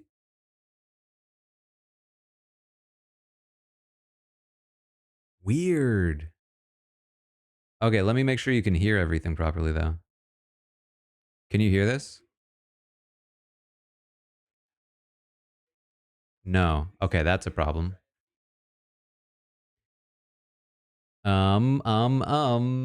That's a problem.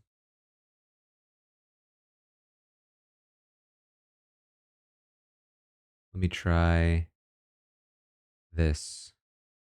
Can you hear this? Yes. Okay, do you hear it fine?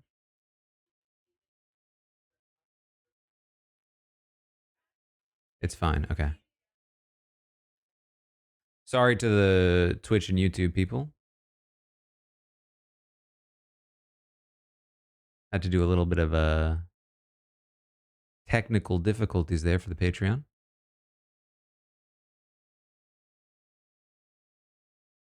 It was a little loud. Okay, I can try and adjust that as well.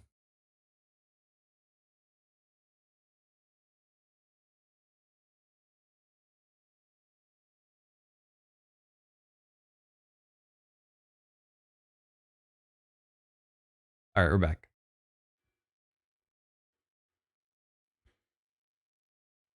Let me know if like that's better.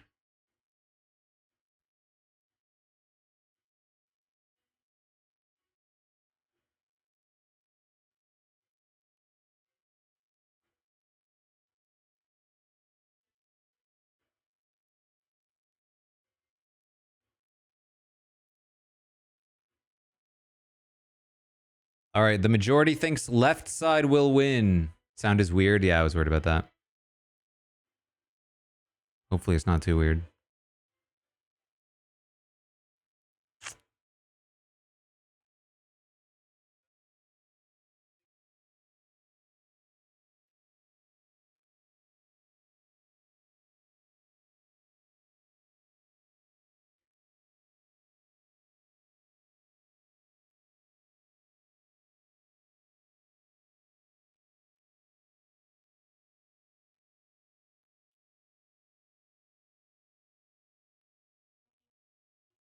Yeah, this is what used to happen.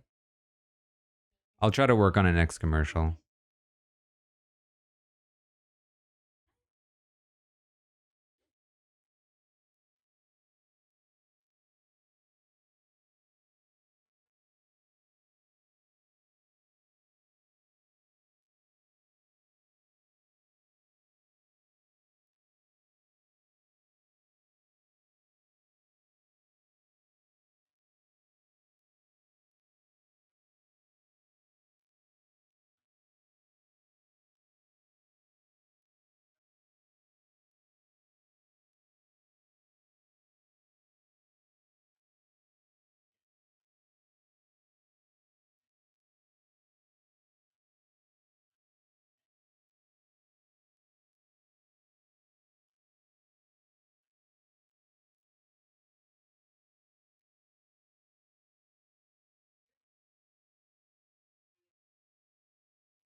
One of the women.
Yeah, that was the only call.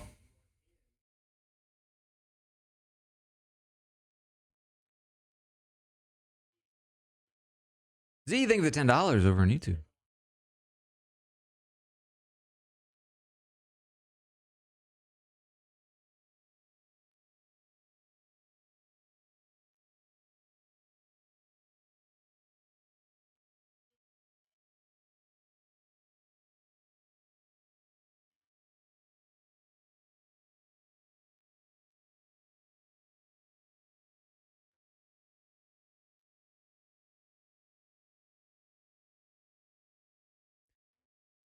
I think the winner of fire wins the game, and I think the winner of fire is Savannah.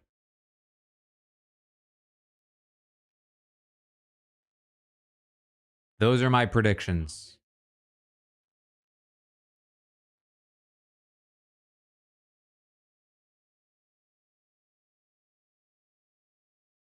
And there's a decent chance that this is a dramatic fire making challenge, given that they brought both of these people back.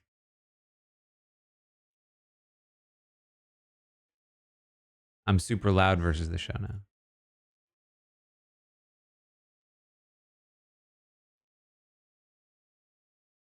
I turned it up. Oh, we're commercialing. Okay.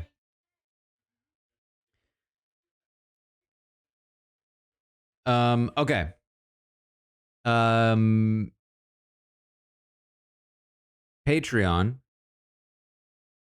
I have two options. We can keep it as is, or I can end the stream and turn it back on, which should fix it. What is your preference? This is just for Patreon, by the way. YouTube and Twitch, you should be fine.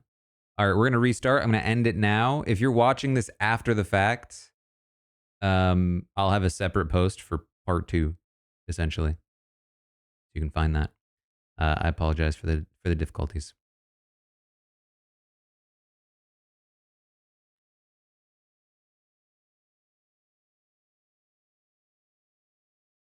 All right.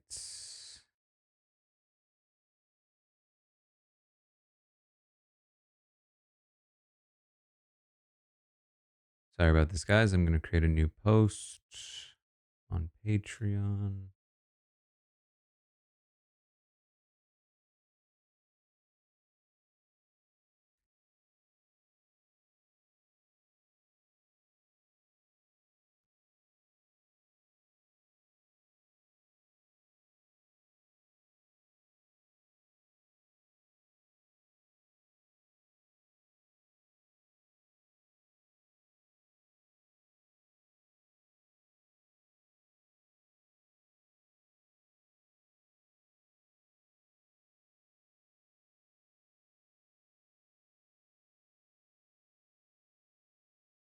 Okay.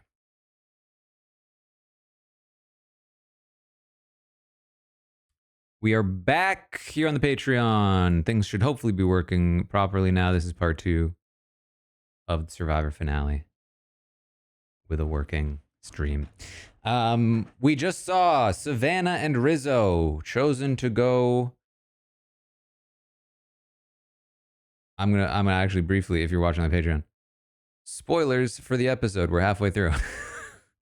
We just saw Savannah and Rizzo chosen to go to fire. The winner of this fire making challenge very likely will go on to win the game. We will see which one does.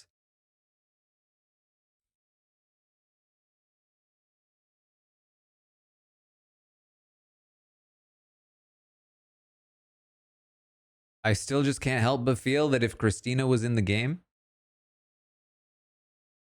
she would have been the pick to make fire against Savannah and Rizzo would have been fine, but things are as they are.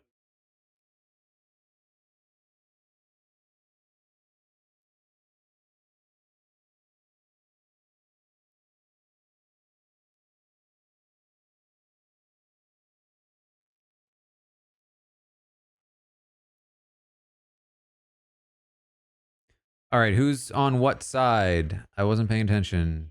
Savannah is left side. The audience has pre-chosen that they think Savannah has a 53% chance of winning.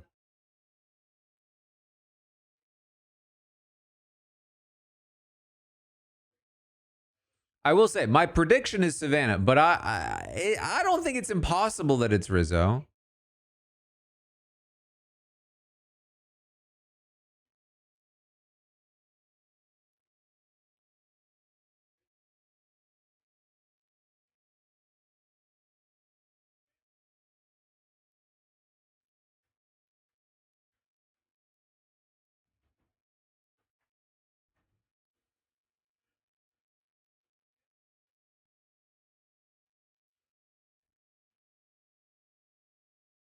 My biggest thing is this very episode where he made this decision and they haven't really explained it.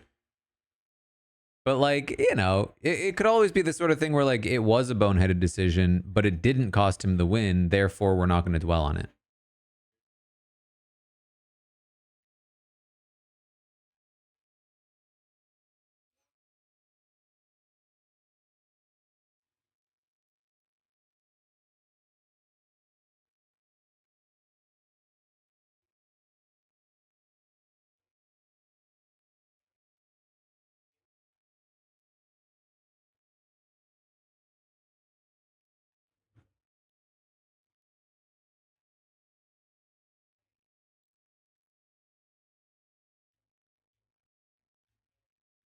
The jury's cheering for him too much.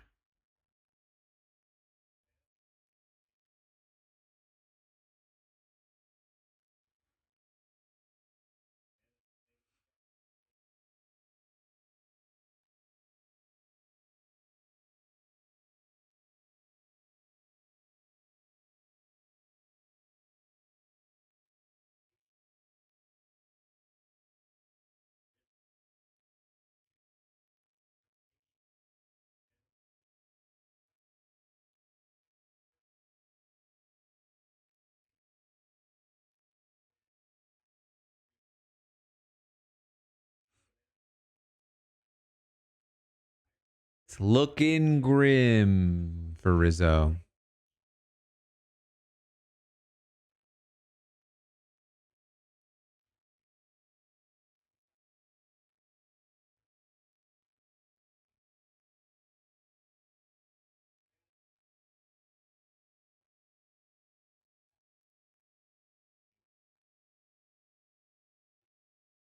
It's not impossible to come back. Wind has come into play pretty significantly in the past. We're seeing it a little bit in play here.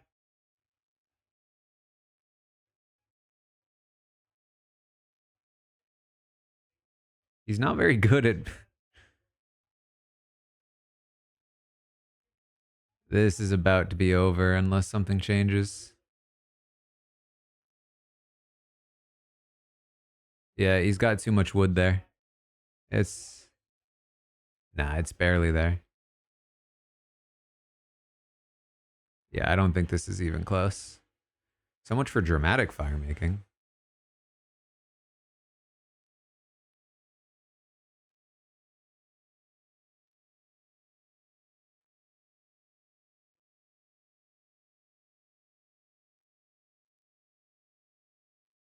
I mean, yeah, Savannah's is not going out anytime soon. This is about to be over.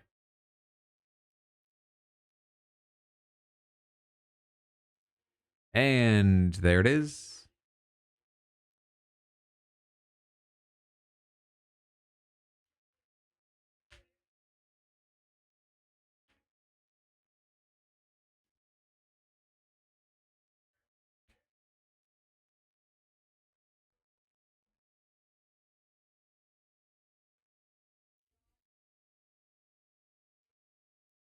My guess is it was I think the whole season has been a thing of like,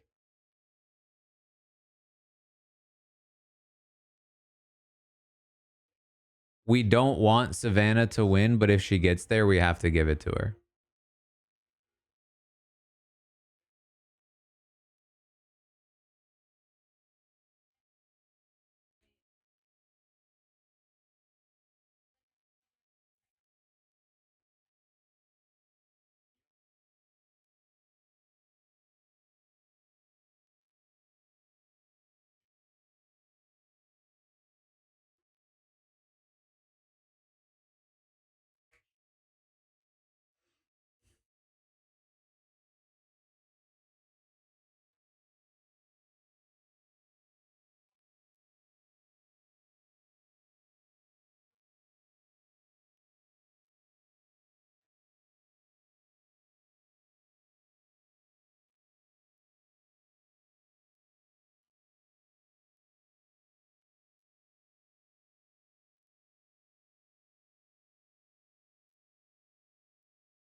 Left Side did in fact win Fire.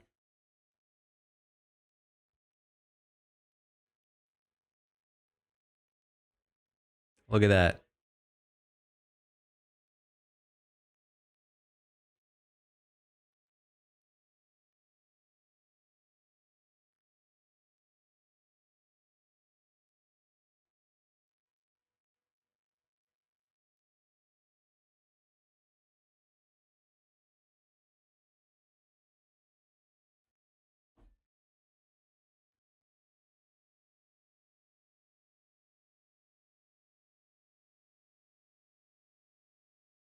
I think you have to be a little bit lenient toward um people who play their season and feel like it's very meaningful in the history of the show. The wild thing to me is when people don't know the history of the show and think that they're like have the gall to say it was. Um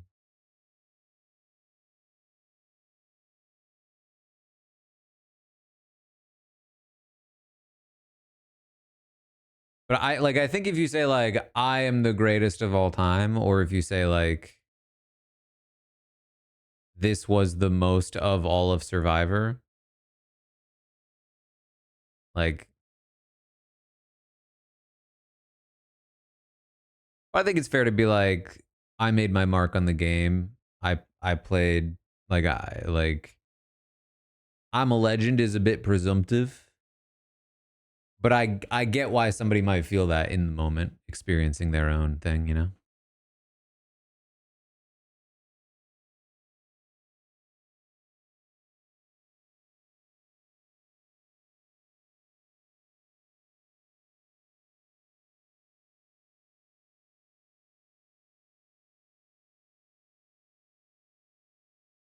When was the last time we had an all-female final three? I actually don't know.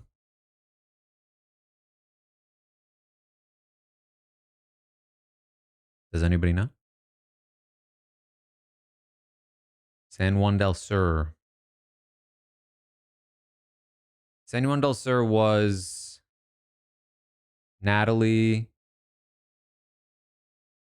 Um, what was her name?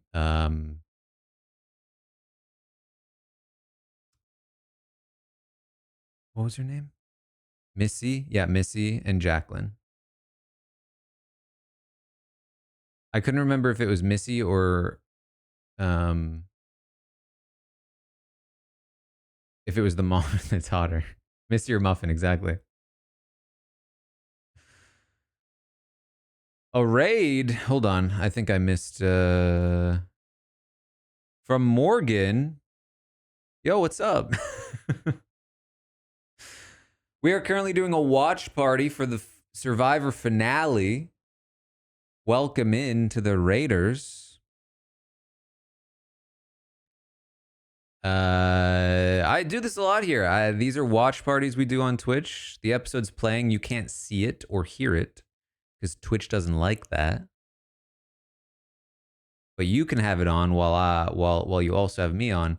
You get a little bit of both. However, this is a little under the table deal I got going on. Head over to Patreon. You see something a little different. What? What was that? No, nothing. I don't know what you're talking about.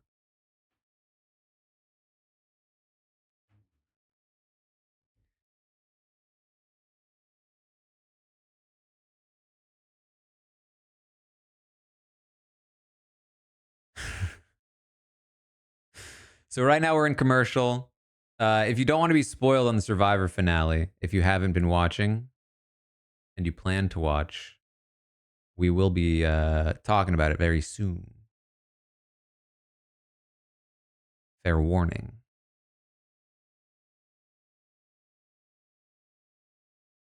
But thanks for the raid, Morgan, if you're still here. Hope I didn't miss a message.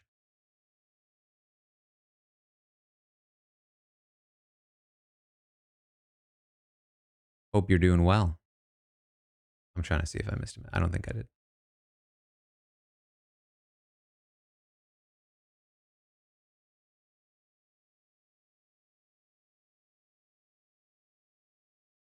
If you're a Morgan viewer, you can let her know if she's not here. I'm down to play games. If she ever wants to play. Especially now that Survivor is not going to be on. Got to do something on Twitch, you know what I mean? We're back. We're back.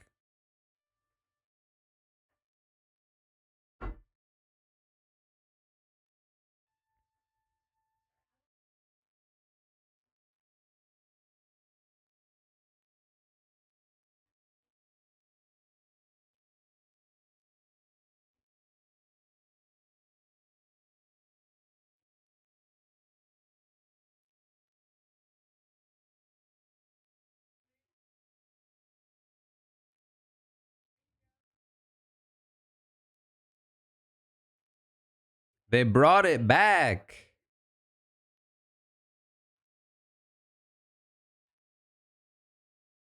It became relevant.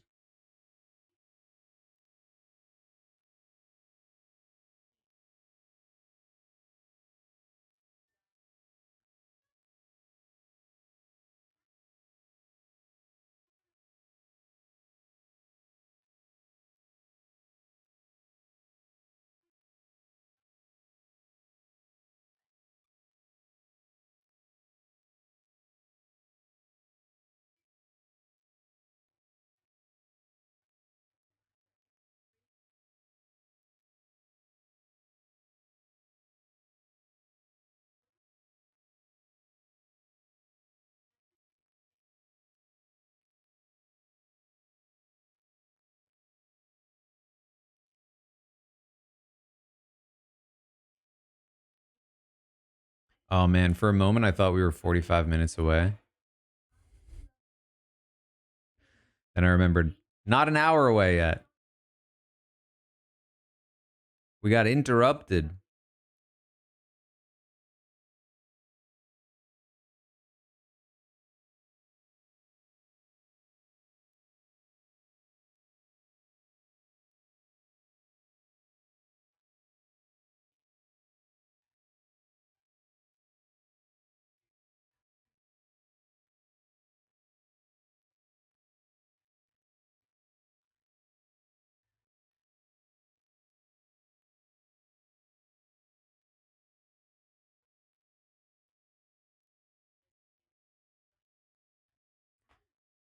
I do think Sage has an argument.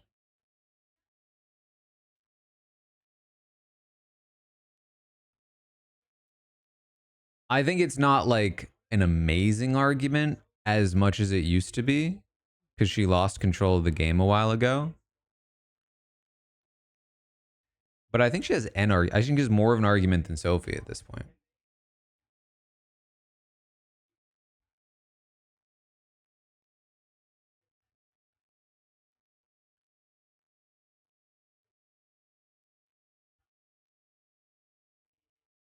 And she's got Jawan on the jury stumping for her.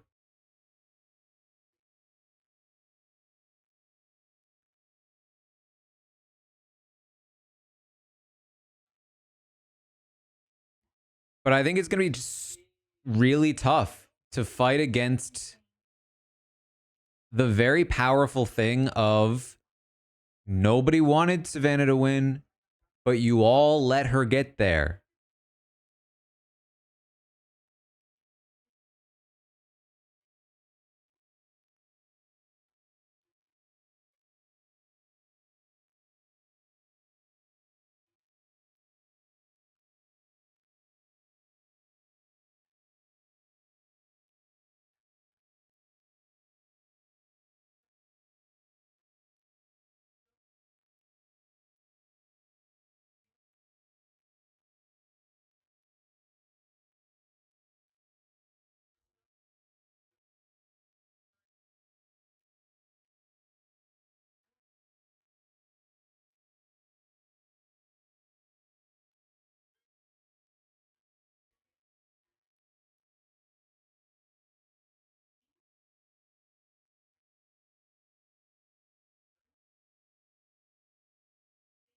Well, it was until they gave away that power is the problem.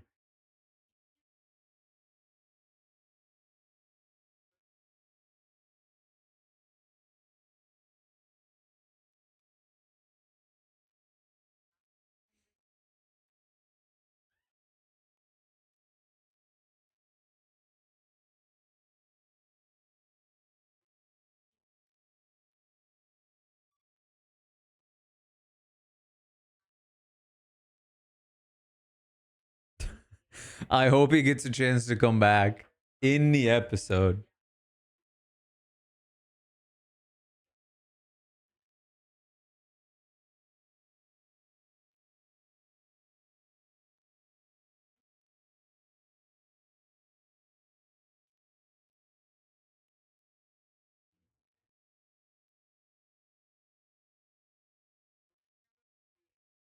I would like this segment more if it wasn't so obviously like staged to make it seem like anyone could win.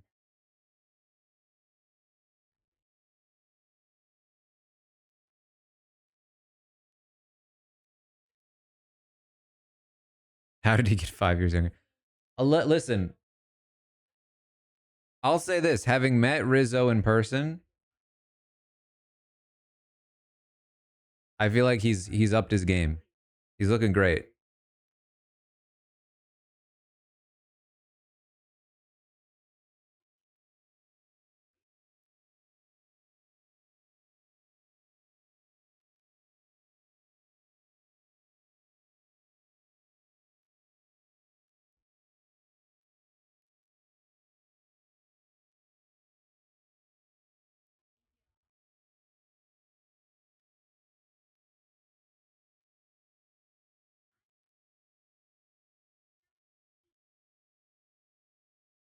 Yeah, I'm sure there'll be interviews with everyone.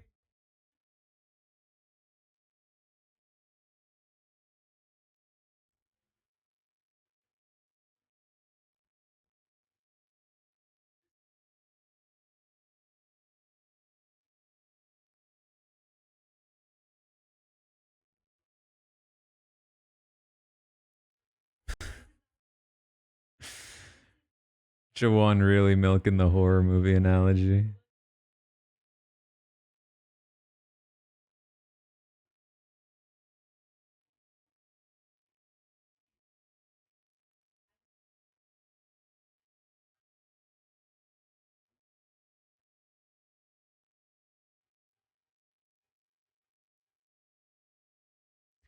It actually might have been a bad call to put Rizzo into fire because Rizzo being gone places a strong advocate on the jury for Savannah.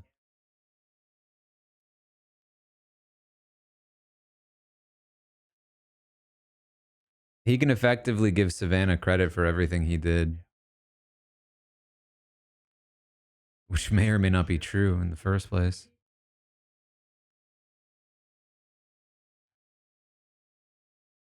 Part of the final hour includes the reunion, yeah. But we kind of have to watch because of the preview for the next season.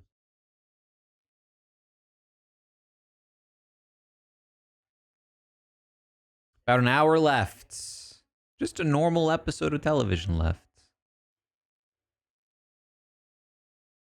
Although commercials tend to come fast and loose in the final hour.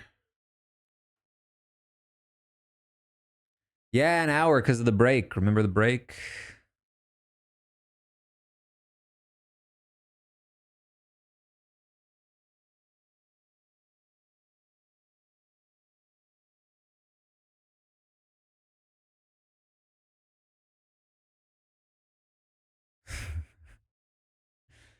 We got Final Tribal coming.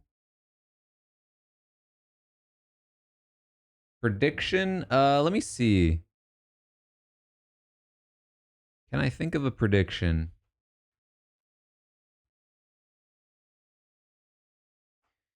Is there mention of the immunity record by anybody in the next segment?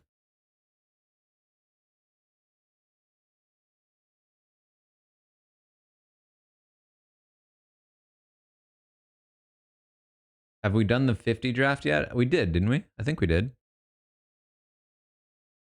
I don't know if we did.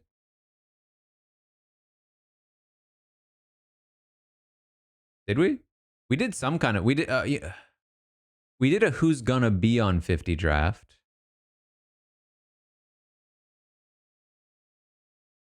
Did we also do a regular draft?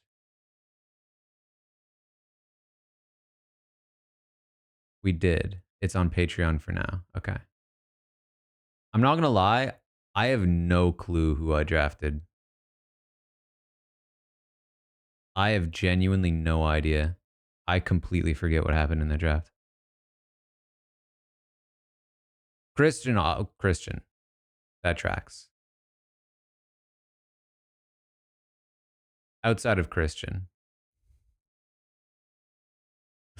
I have no idea. Oh, I'm actually so happy we already did it. That's like finding out that you already that like you're like, "Oh, I've got homework coming up." And then you realize, "Oh no, I did it already."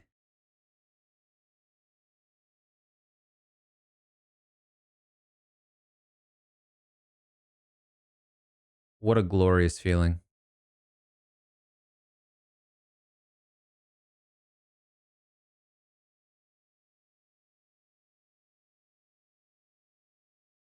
I've never felt that.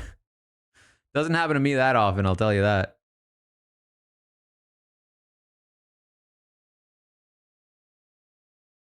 I mean, they basically my day today was trying to prep for next week for the Patreon stuff. I'm trying to minimize the amount of work I have to do next week because I'm trying to kind of take a week off. So I'm trying to record as much as possible ahead of time. Not sure yet what I'll do about the book club, especially since I already had to miss one for the Mafia.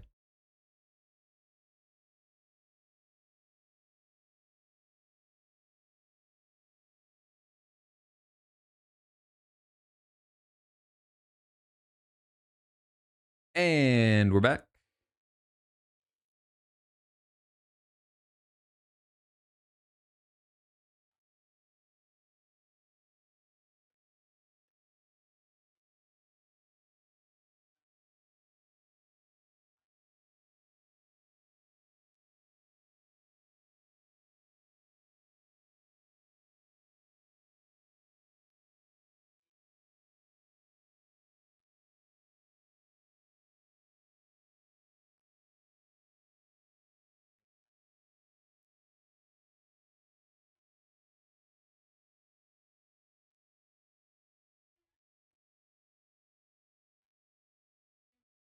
I drafted Christian Jonathan Aubrey.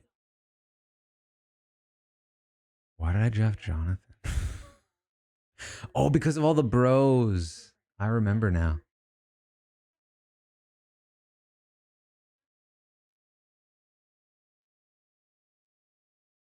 Man, I must have been starving for choices on that second pick. No way. He must have been my third pick, right?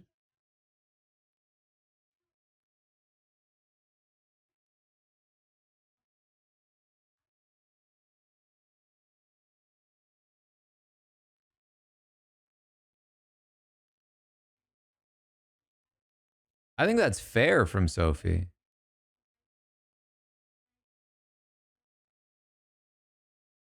It's a good answer.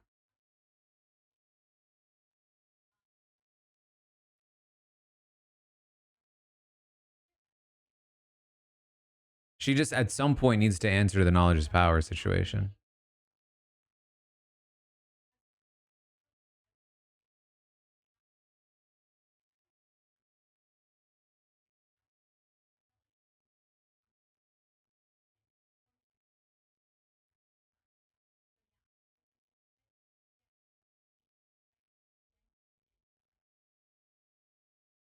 That's a bad answer.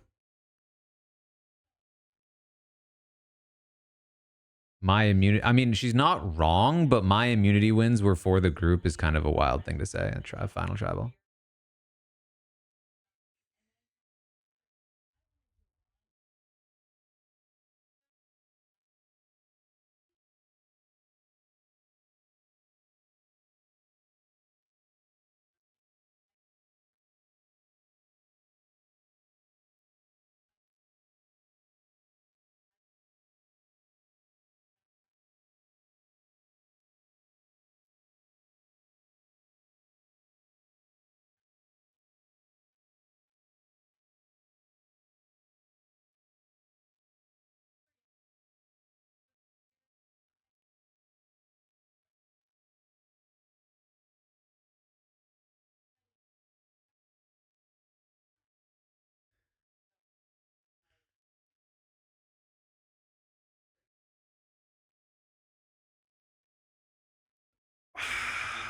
I feel like that didn't land.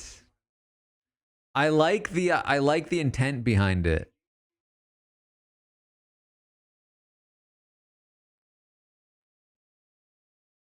But it feels like it's too little, too late.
That was a bit much, Sophie.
That's an old school question right there.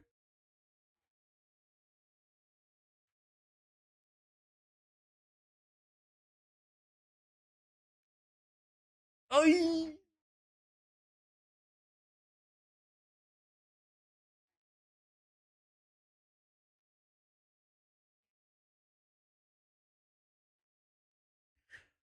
I think you have to stick to your ground and say I'm not doing it.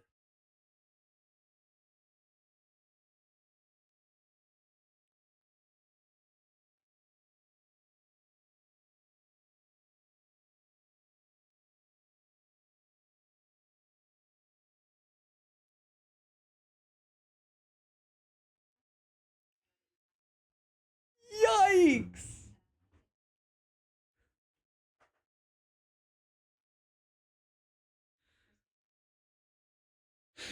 Sophie is the like goody two shoes in class. It's like I know the answer.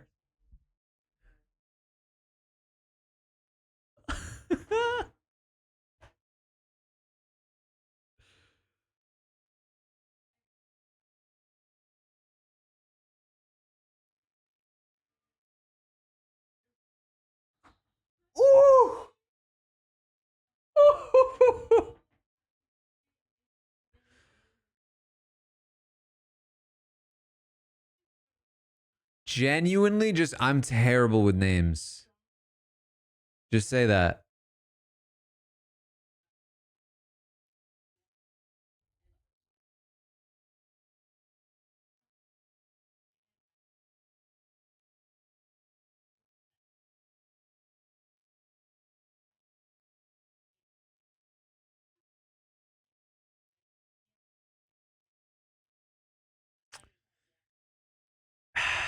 I don't think that's a good argument from Sage.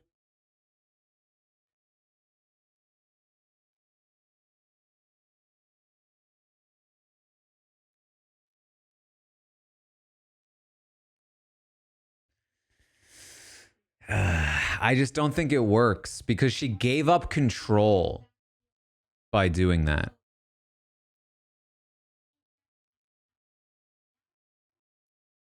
Saying I needed to take Steven out because he was too big of a threat to win, but in order to do that, I had to completely give up control of the game. Just doesn't track.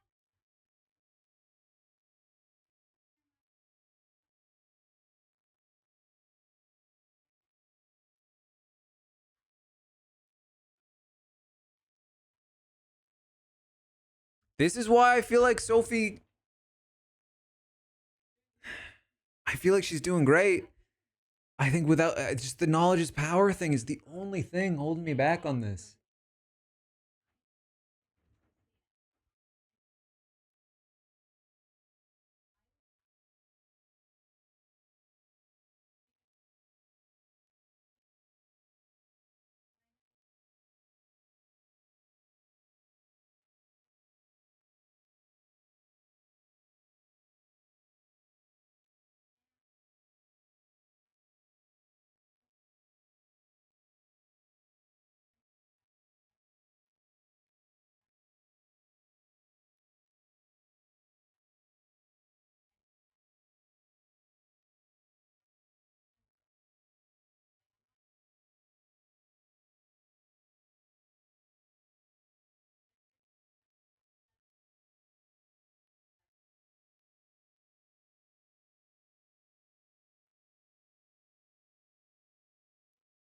On Final Tribal alone, I'm voting Sophie, but knowledge is power still holds me back.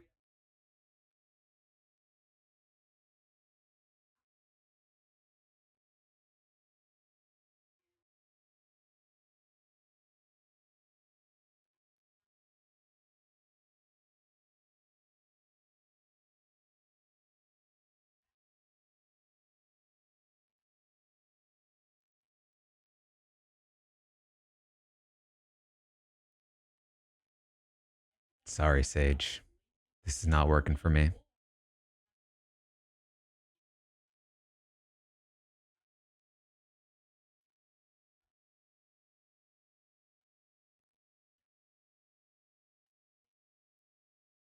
If I'm on that jury, I'm like, this is why I lost the game. This person.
She definitely has Sophie's vote.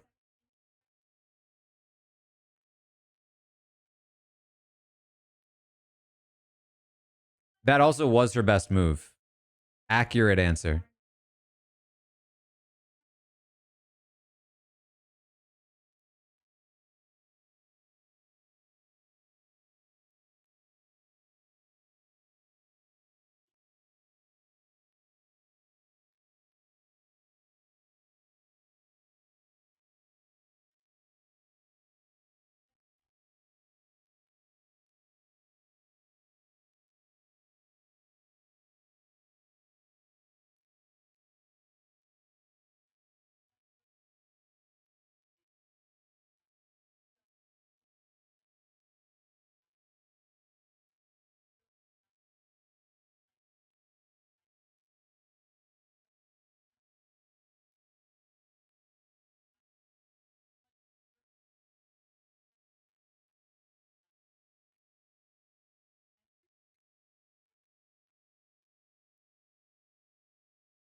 I think Savannah has 3 locked in votes. Nate, Rizzo, Sophie. There are 8 jurors.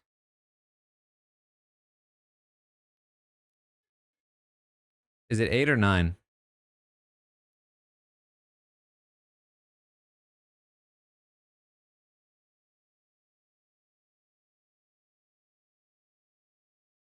Eight. Was there mention of the immunity record? Because I didn't hear it.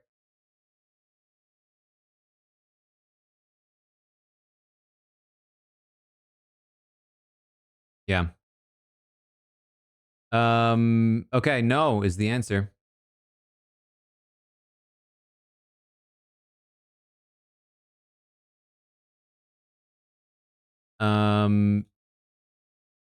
Does anyone say Survivor 50 in the next segment?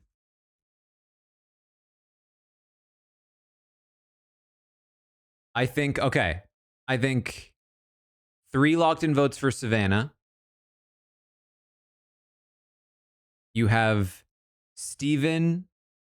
Christina, I think, is a vote probably for Sophie over Sage. Jawan would obviously want to vote Sage, but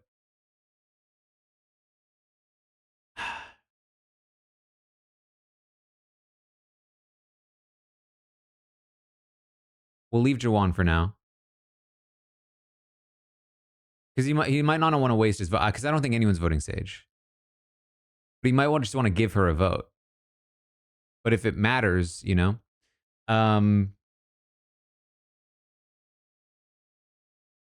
Steven and MC then. Do they follow Christina? Steven's not going to necessarily be willing to go with Christina, considering they had a bit of a falling out by the end. Who knows where Sage is or MC is in all of it.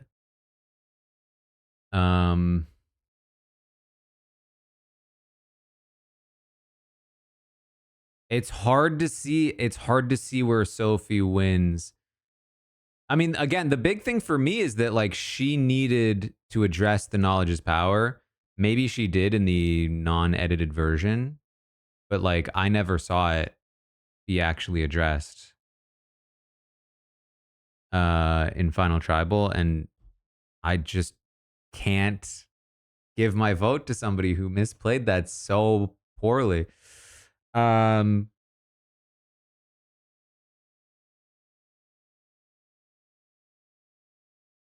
think 3 locked in votes when you only need 4 to hit a tie is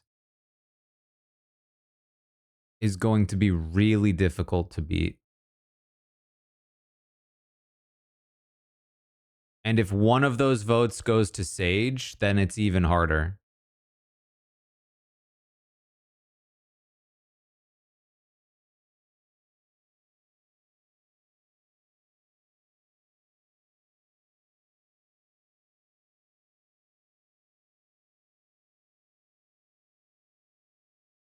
Sophie only has 1 locked in vote, I think. And it's not even that locked in, but I think it's more anti-Savannah than anything else. I think Steven could vote Sophie.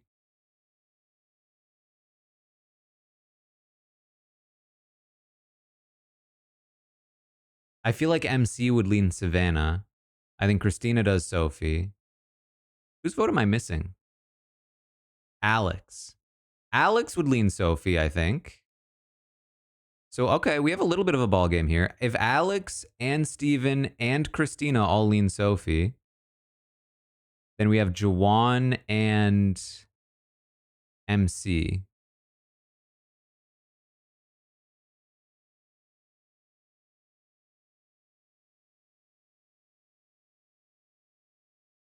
I think Jawan would lean Sophie if he doesn't vote Sage. So, okay. I mean, there's a shot here, but it requires a lot of juice. It means Steven has to be on board. She has to get Alex. We're back.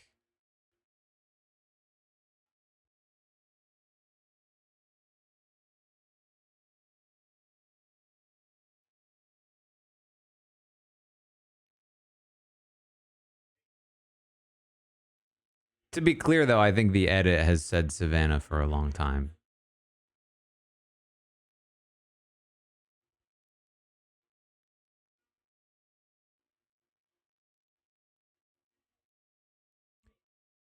MC goes Sophie. She flipped her in Final Tribal. I agree with that sentiment.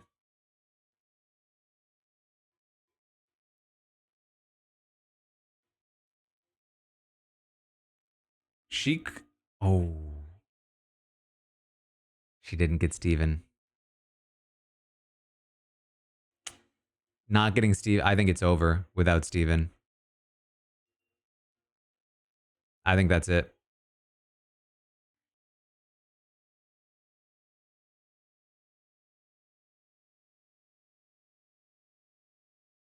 Sage. Yeah, that's for sure done. She needed Steven and Juwan. Without one of them, she can't even tie, I don't think.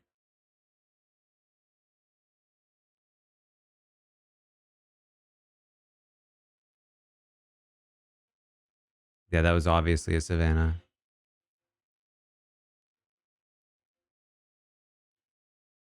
I think it's over.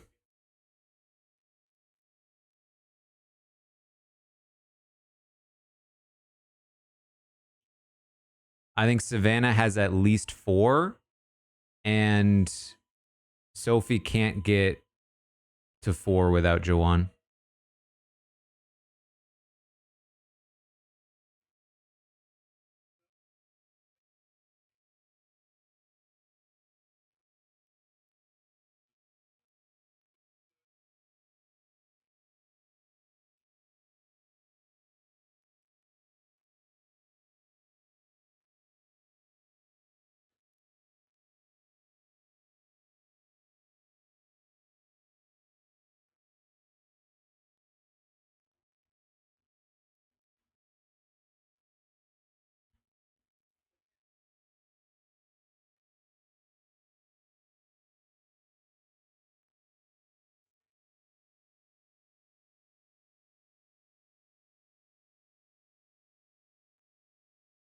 Right. Steven was the person Sophie wrongly used the power on.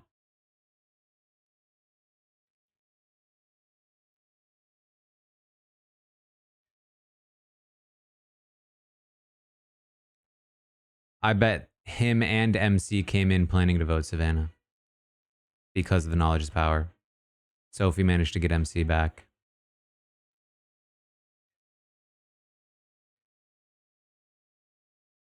But not Steven. And she needed both. Yeah.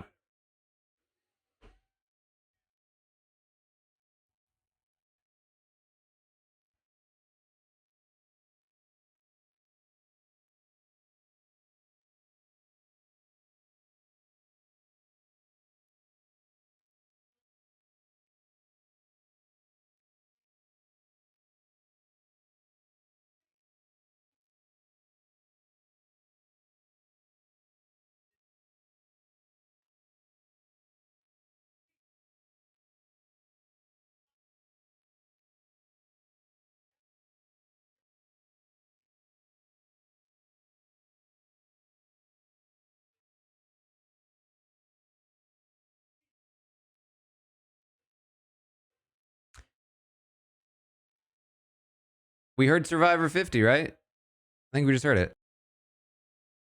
We didn't need a preview of what we're about to watch. We did hear Survivor 50. Prediction.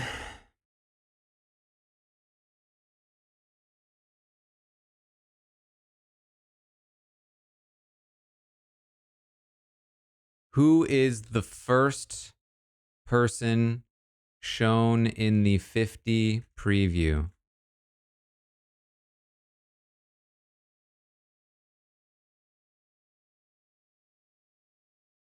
Oh, I can't write all the names. Damn it. Okay, how about this? Is the first person shown in the 50? Okay. Man or woman first in 50 preview?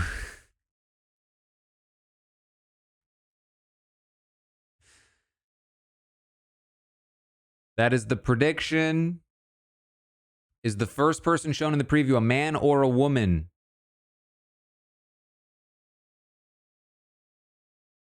This is key. If they show a group photo, then it's the first individual person I see. First individual person I see. Meaning if they start with a large group of people and then eventually cut to a confessional and that's the first solo person, then that's the person I'm counting. If it's a group of women only, I will give it to the women.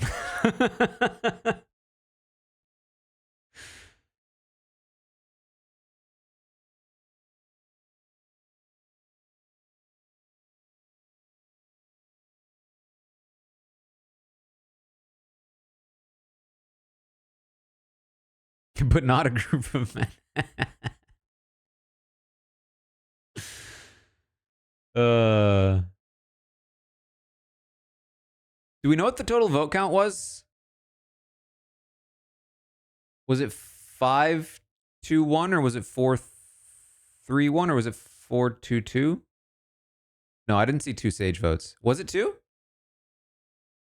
4-2-2? Or it was 5-2-1. Okay.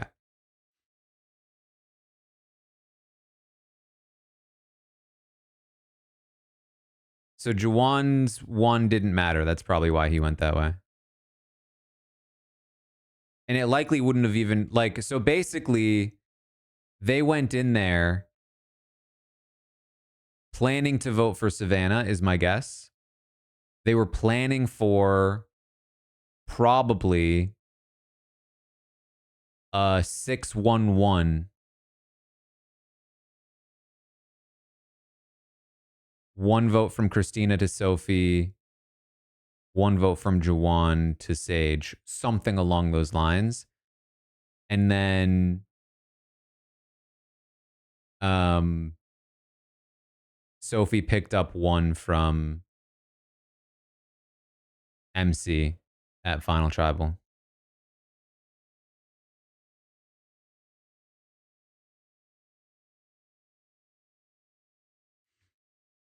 Which, I mean, again, I think that Sophie did a much better job at Final Tribal. I think her game as a whole was more socially and strategically impressive, except for the big, obvious thing, which was the knowledge is power play. We're back.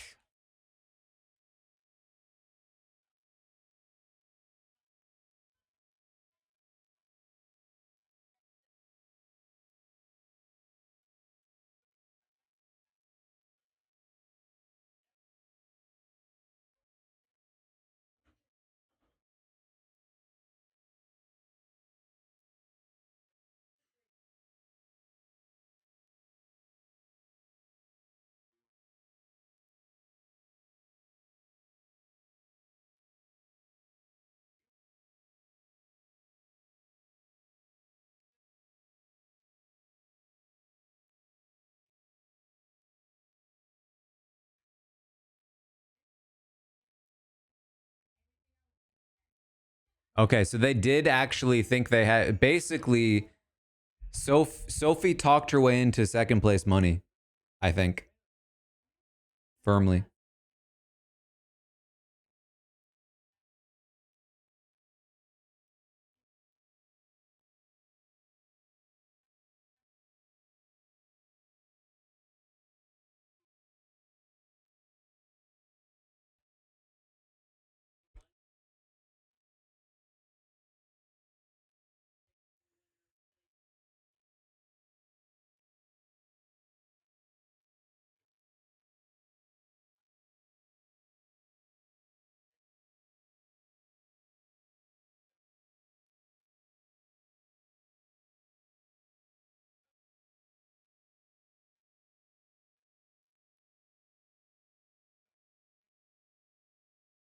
Oh boy.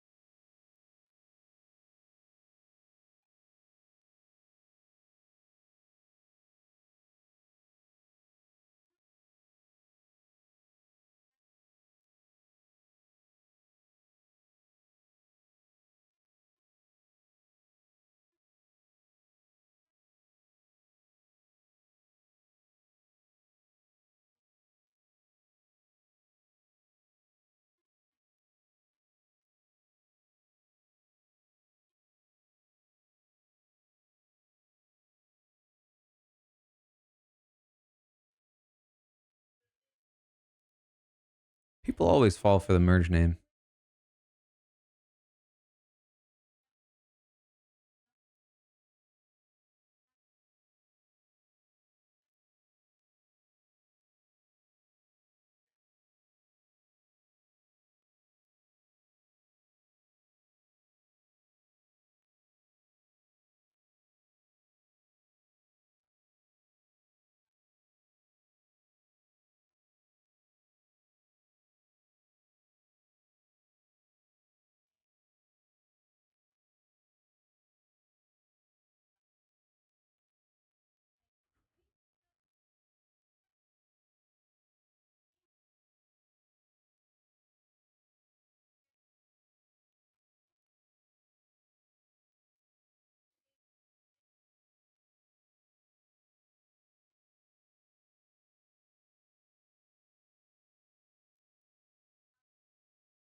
All right, 20 more minutes. A few of those will be for Survivor 50. um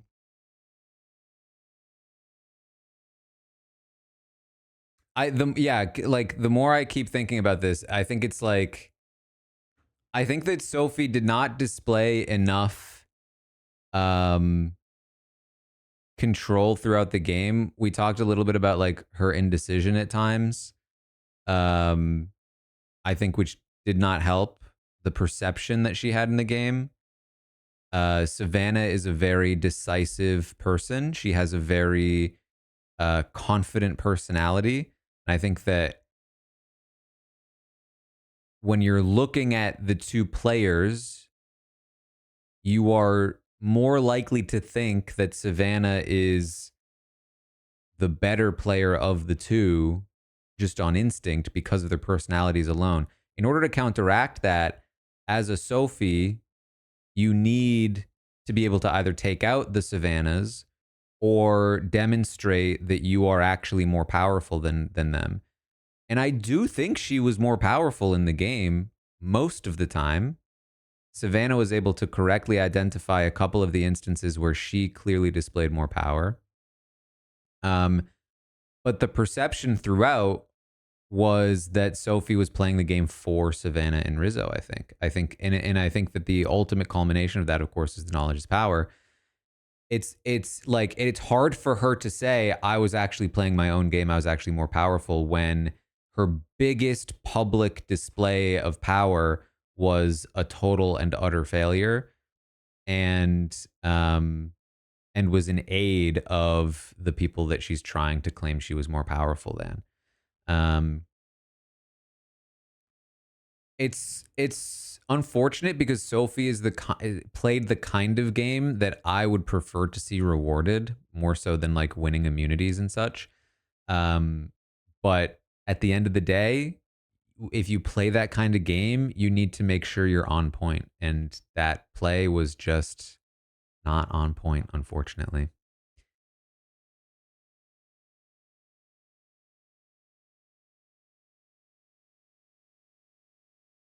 It's the same thing with like Ashley on Big Brother this season. Like if Ashley had made like a colossal public failure of a strategic move, it would have been much harder for her to claim what she did at the end of that game. Because the only evidence that you can actually point to is bad evidence. But instead, she was able to say, I was on point because she was. She didn't have a big failure like that. Her big moment when she did have power was to make the absolute correct decision. And it was cutthroat. Um, Sophie, unfortunately, didn't have the same tools. If she had won a final three immunity and then been able to cut Savannah right then and there, maybe. But you can't rely on fire making as a move because it's such a weak move. You put people into fire, but then they decide who wins and who stays. So you don't ultimately have the say. We've seen that play out a bunch of times. People don't really count the fire making decision as a move most of the time. Keeping Christina, I think, would have really helped. I think you keep Christina, you're able to put her in fire against Savannah. Um, the problem is like, does Rizzo beat her too? Is that seen as a Rizzo move potentially? That's a tricky one. So I don't think it's quite as clear cut for Sophie. For Rizzo, I think yeah, keeping Christina there was a no brainer. Seems like, and he had the full power to if he wanted to as well because he had the idol.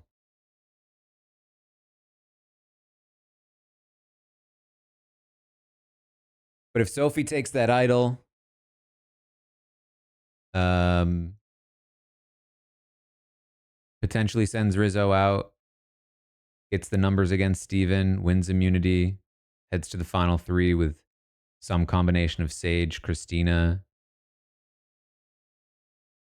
Um,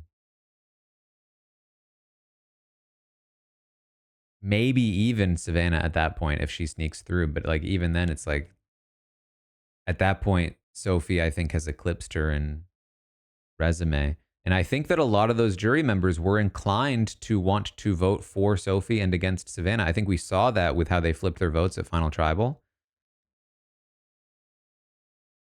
Seemingly, Christina and MC both were like, "Oh, Final Tribal tipped me in favor of voting Sophie." I think if I think some of the other players there might have felt similarly if they had had a little more evidence prior to. All right, we're back.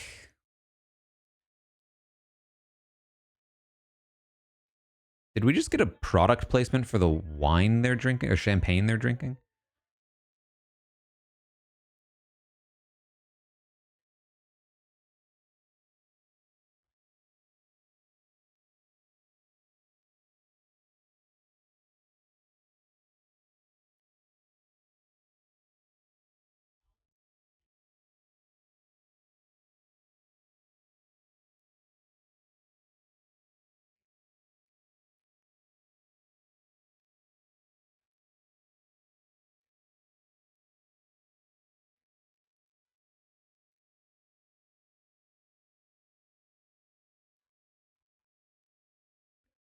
I think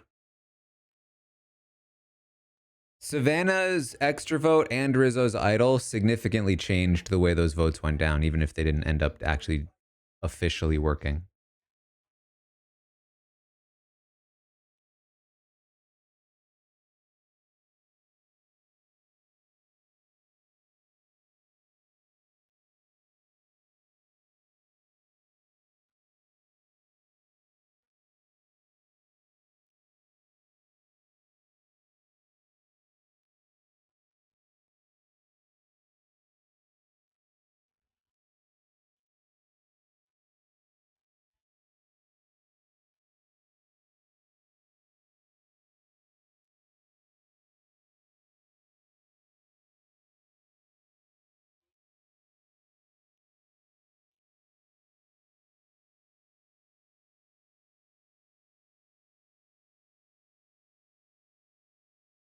He's still auditioning, Jeff.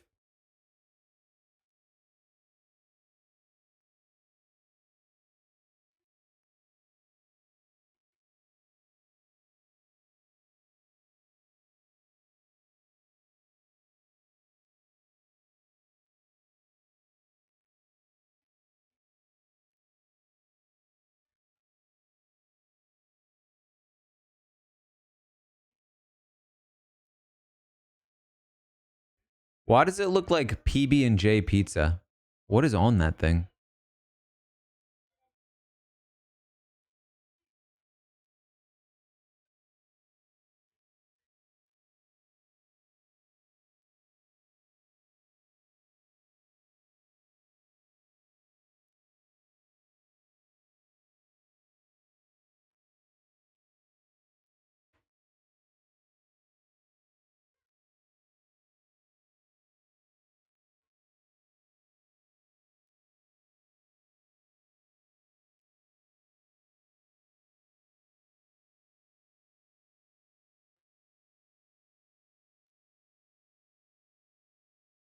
I can't believe Alex didn't vote Sophie. That one's surprising to me.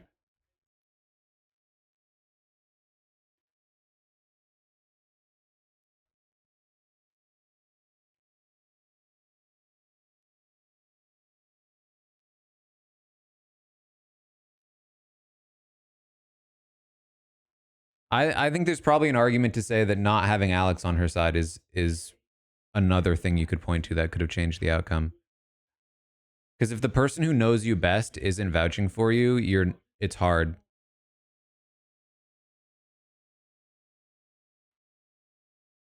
Basically all of Sophie's closest allies on the jury weren't votes for her. It's hard to say that you were like, I know it doesn't look like it from the outside, but I was actually playing really well. But all the people who saw it firsthand aren't agreeing. It's like,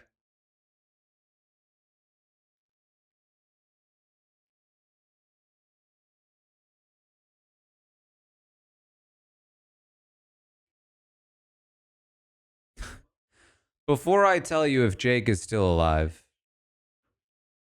can we talk about the fact that Sage is crying? I was trying to give you space, but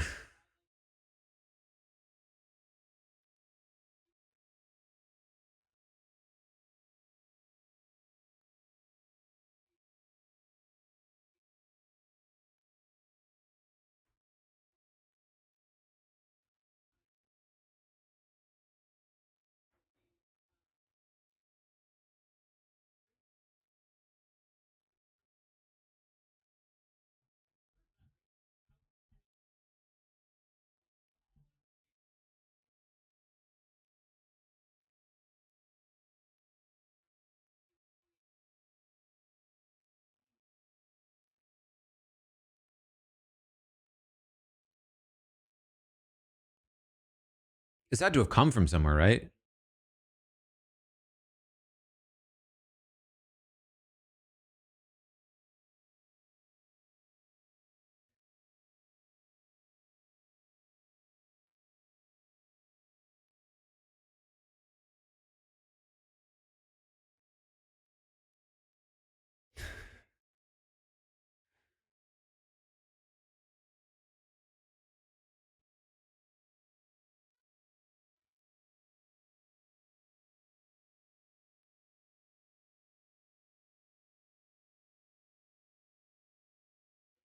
Jax Paul Kenneth Vladimir.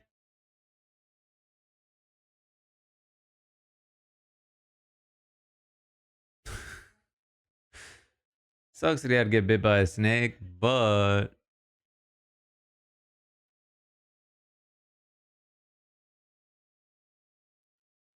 here we go. 50's coming. I think this is the final segment. I think this is our final stretch. Oh, look at the polar bears. Sorry, this is a New York stream only thing, I think. They showed some polar bears for a sec. Oops, I don't know why I unmuted.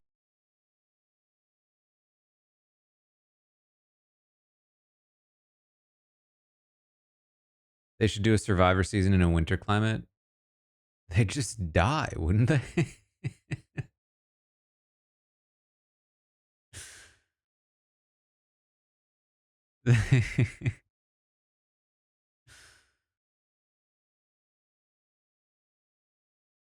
I think you wouldn't like it because I think it's better to be hot and exhausted than like bundled up, cold and frigid. I think you're gonna get less emotion out of people if they're just like, so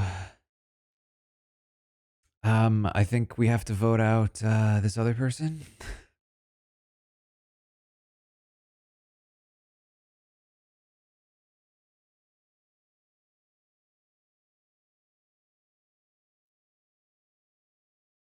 Survivor in the cold, I think, would be genuinely the experience that I'd be like, I'm actually out. I'm actually good.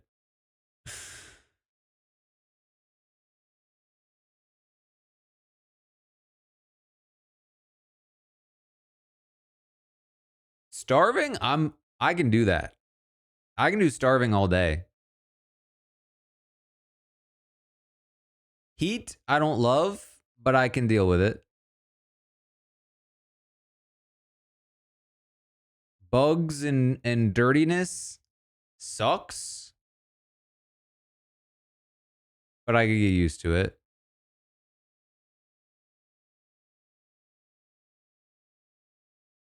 Cold?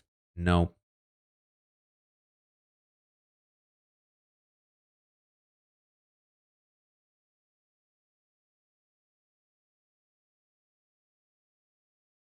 Why do you think I moved across to the opposite side of the country? It's funny too. I used to say cold didn't bother me when I was growing up. I'd go out in snow in shorts. I'd be like, whatever. I had a snowball fight in shorts once.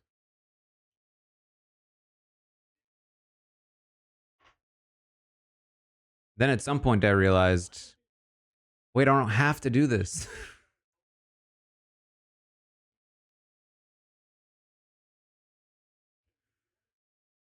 Oh, I forgot about the votes.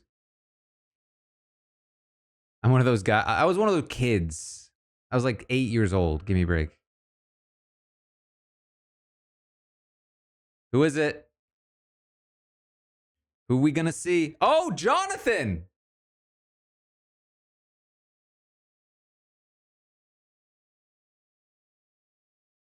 I saw Jonathan first. I'm hearing Coach. Certainly a man.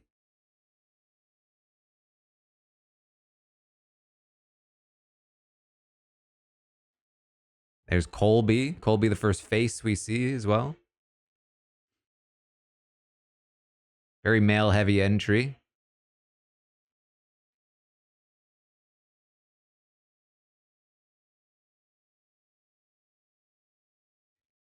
Why are we seeing photos of them?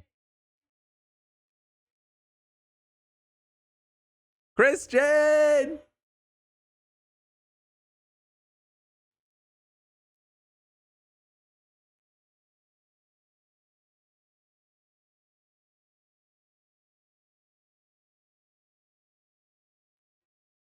20 years? Oh, like in total? Q!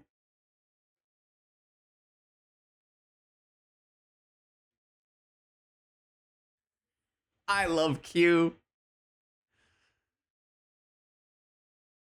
Why did we just see Mr. Beast's coin?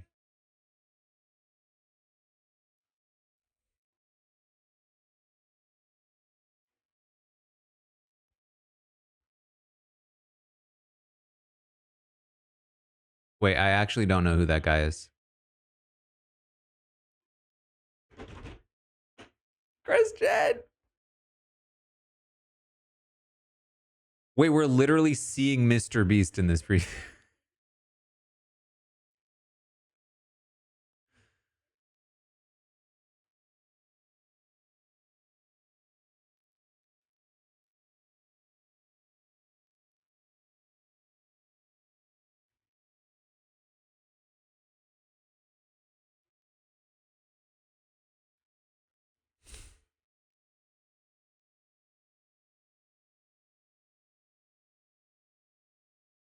Are we gonna see Savannah and Rizzo here?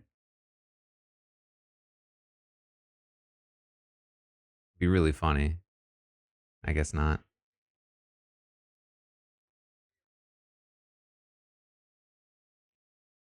They were in the group shots.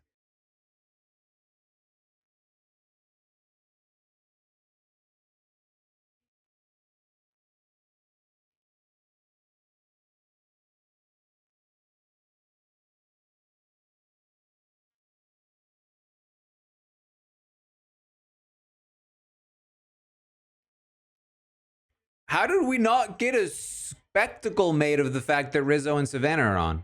That's wild to me.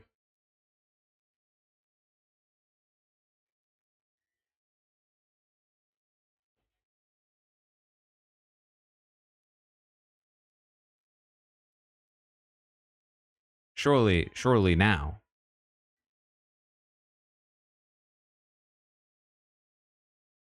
Wow, okay. That's really surprising to me. We saw a man. We saw a man.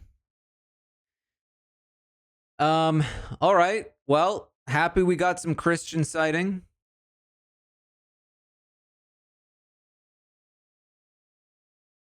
How do we feel about Mr. Beast being a part of Survivor?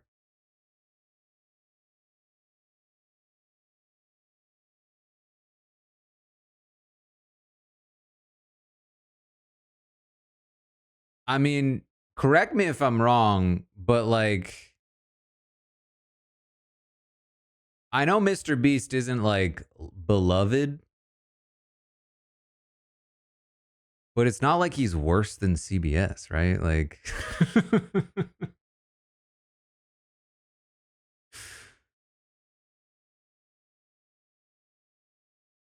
You know what I mean?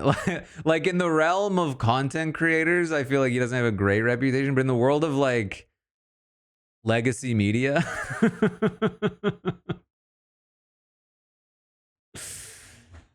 um,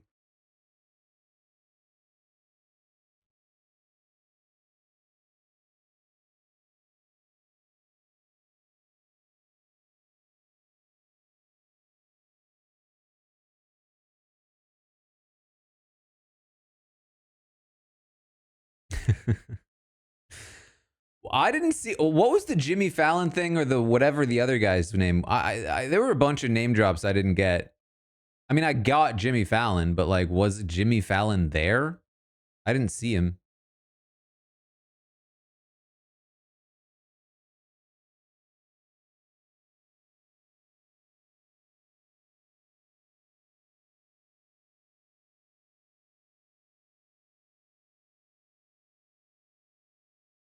Billie Eilish boomerang. There was just a bunch of gibberish. I'm not gonna lie. It was just a bunch of gibberish to me.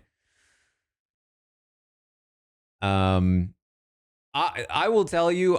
This is what I will tell you. Because I can't make sense of all the gibberish. What I will tell you is I'm concerned.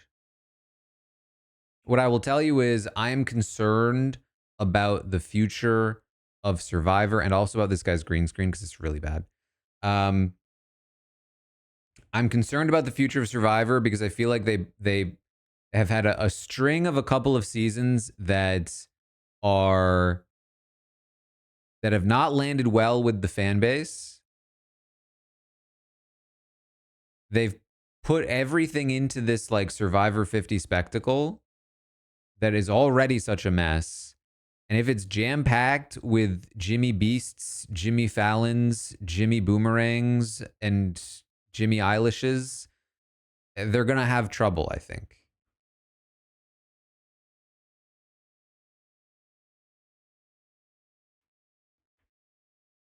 Um,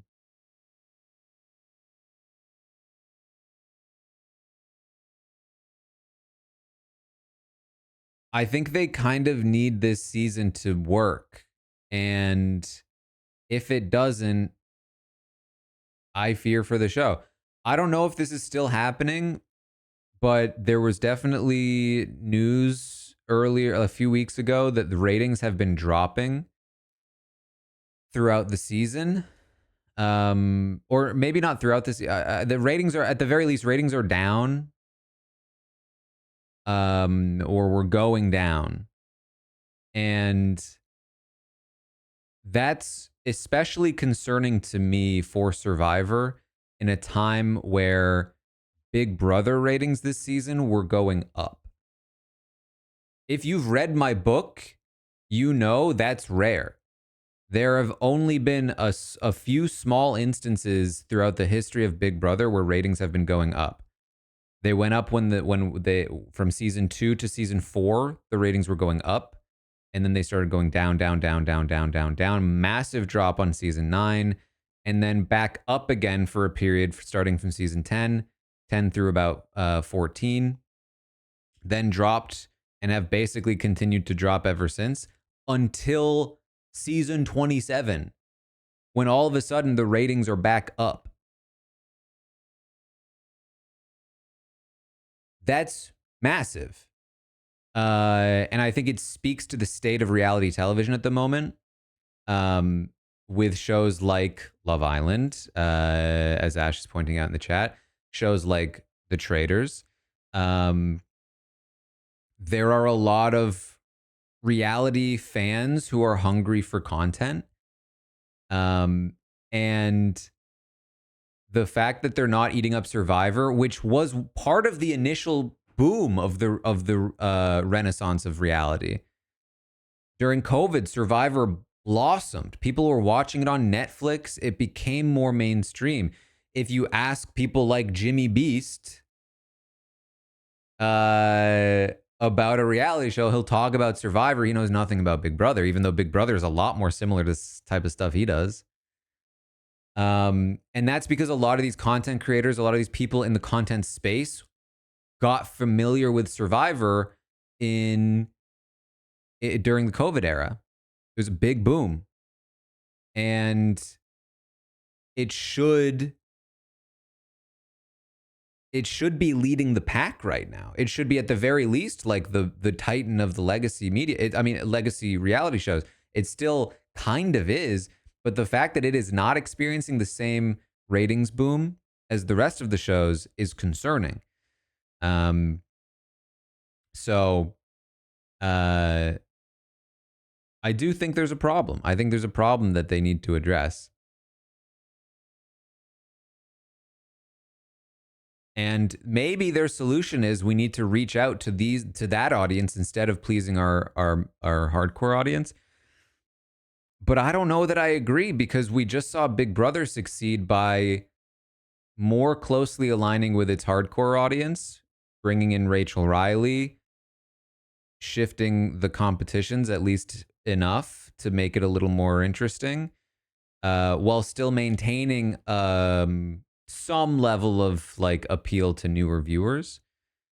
I think that Survivor is a show that has a great appeal for new viewers, because it's respectable, it's mainstream, it's an interesting concept, but they muddy the works so much with the new era of like all of these weird elements and advantages, and I think most key is long-term storytelling. I've talked about this endlessly, so I won't go on too much, but I think their biggest failure is in their editing and their long-term storytelling.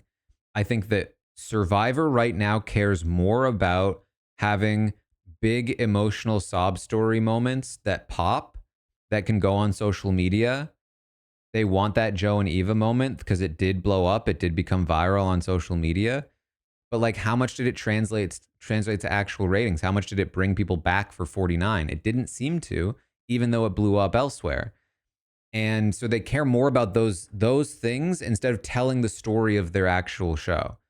Um, and and so we get lost. I think there were some really great stories that could have been told this season on Survivor, but we got so mushed in the details of like every single thing needs to be in service of a moment here, a moment here. Um, and so, listen, I'm sure there's plenty of other potential reasons for the show struggling, but and maybe it's not even struggling as much as it might indicate. Maybe it was just an off season or whatever, but I I've never been this concerned for Survivor's longevity. Um, Survivor has always been the better performer. You know, it's always been the star child from its very inception. It has always been the one that's has been like the CBS flagship, and it's strange to watch it falter like it is at the moment. Um. Anyway, that's what we got. A couple of things. Patreon. Um, check out the Patreon in the off season of Survivor. I will be back for season 50, of course. But in the meantime, you can check out, I've got a huge backlog of shows that I've reacted to in this format, but even better format, because you can actually see the show. I've been watching The Genius season 1 and 2. Those are my old show. That's my old show that I'm watching, but I've also been watching Traders UK, Traders Canada, Traders US coming very soon. We've got shows like Squid Game, Jet Lag, Physical Asia, um, all kinds of stuff. All kinds of stuff. Not to mention the book club. If you read the book, or if you didn't, if you want to read it, you want to read it with me, we're doing a chapter every session. We've been doing about 2 per week, generally Tuesdays and Fridays. So the next one will be Friday. We'll talk about chapter 4. And then yes, we will at some point do movie nights. I promise. We'll do some more movie nights. Legally Blonde was very fun. And then also, I would like to do some other stuff there as well, especially around writing, but we'll see. That's a longer term project. Either way, it is a phenomenal place to support my content in general. So I'm very grateful to anyone that goes over there to, even if you're just tossing a few bucks in to support what I do. Very much appreciate it. And it genuinely helping me sort of focus on the stuff that I enjoy making. So, yeah, very much appreciated.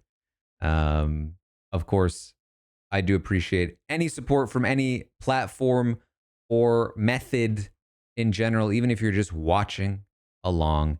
I appreciate you being here and caring about what I do. So, thank you all so much. Glad we got through the season.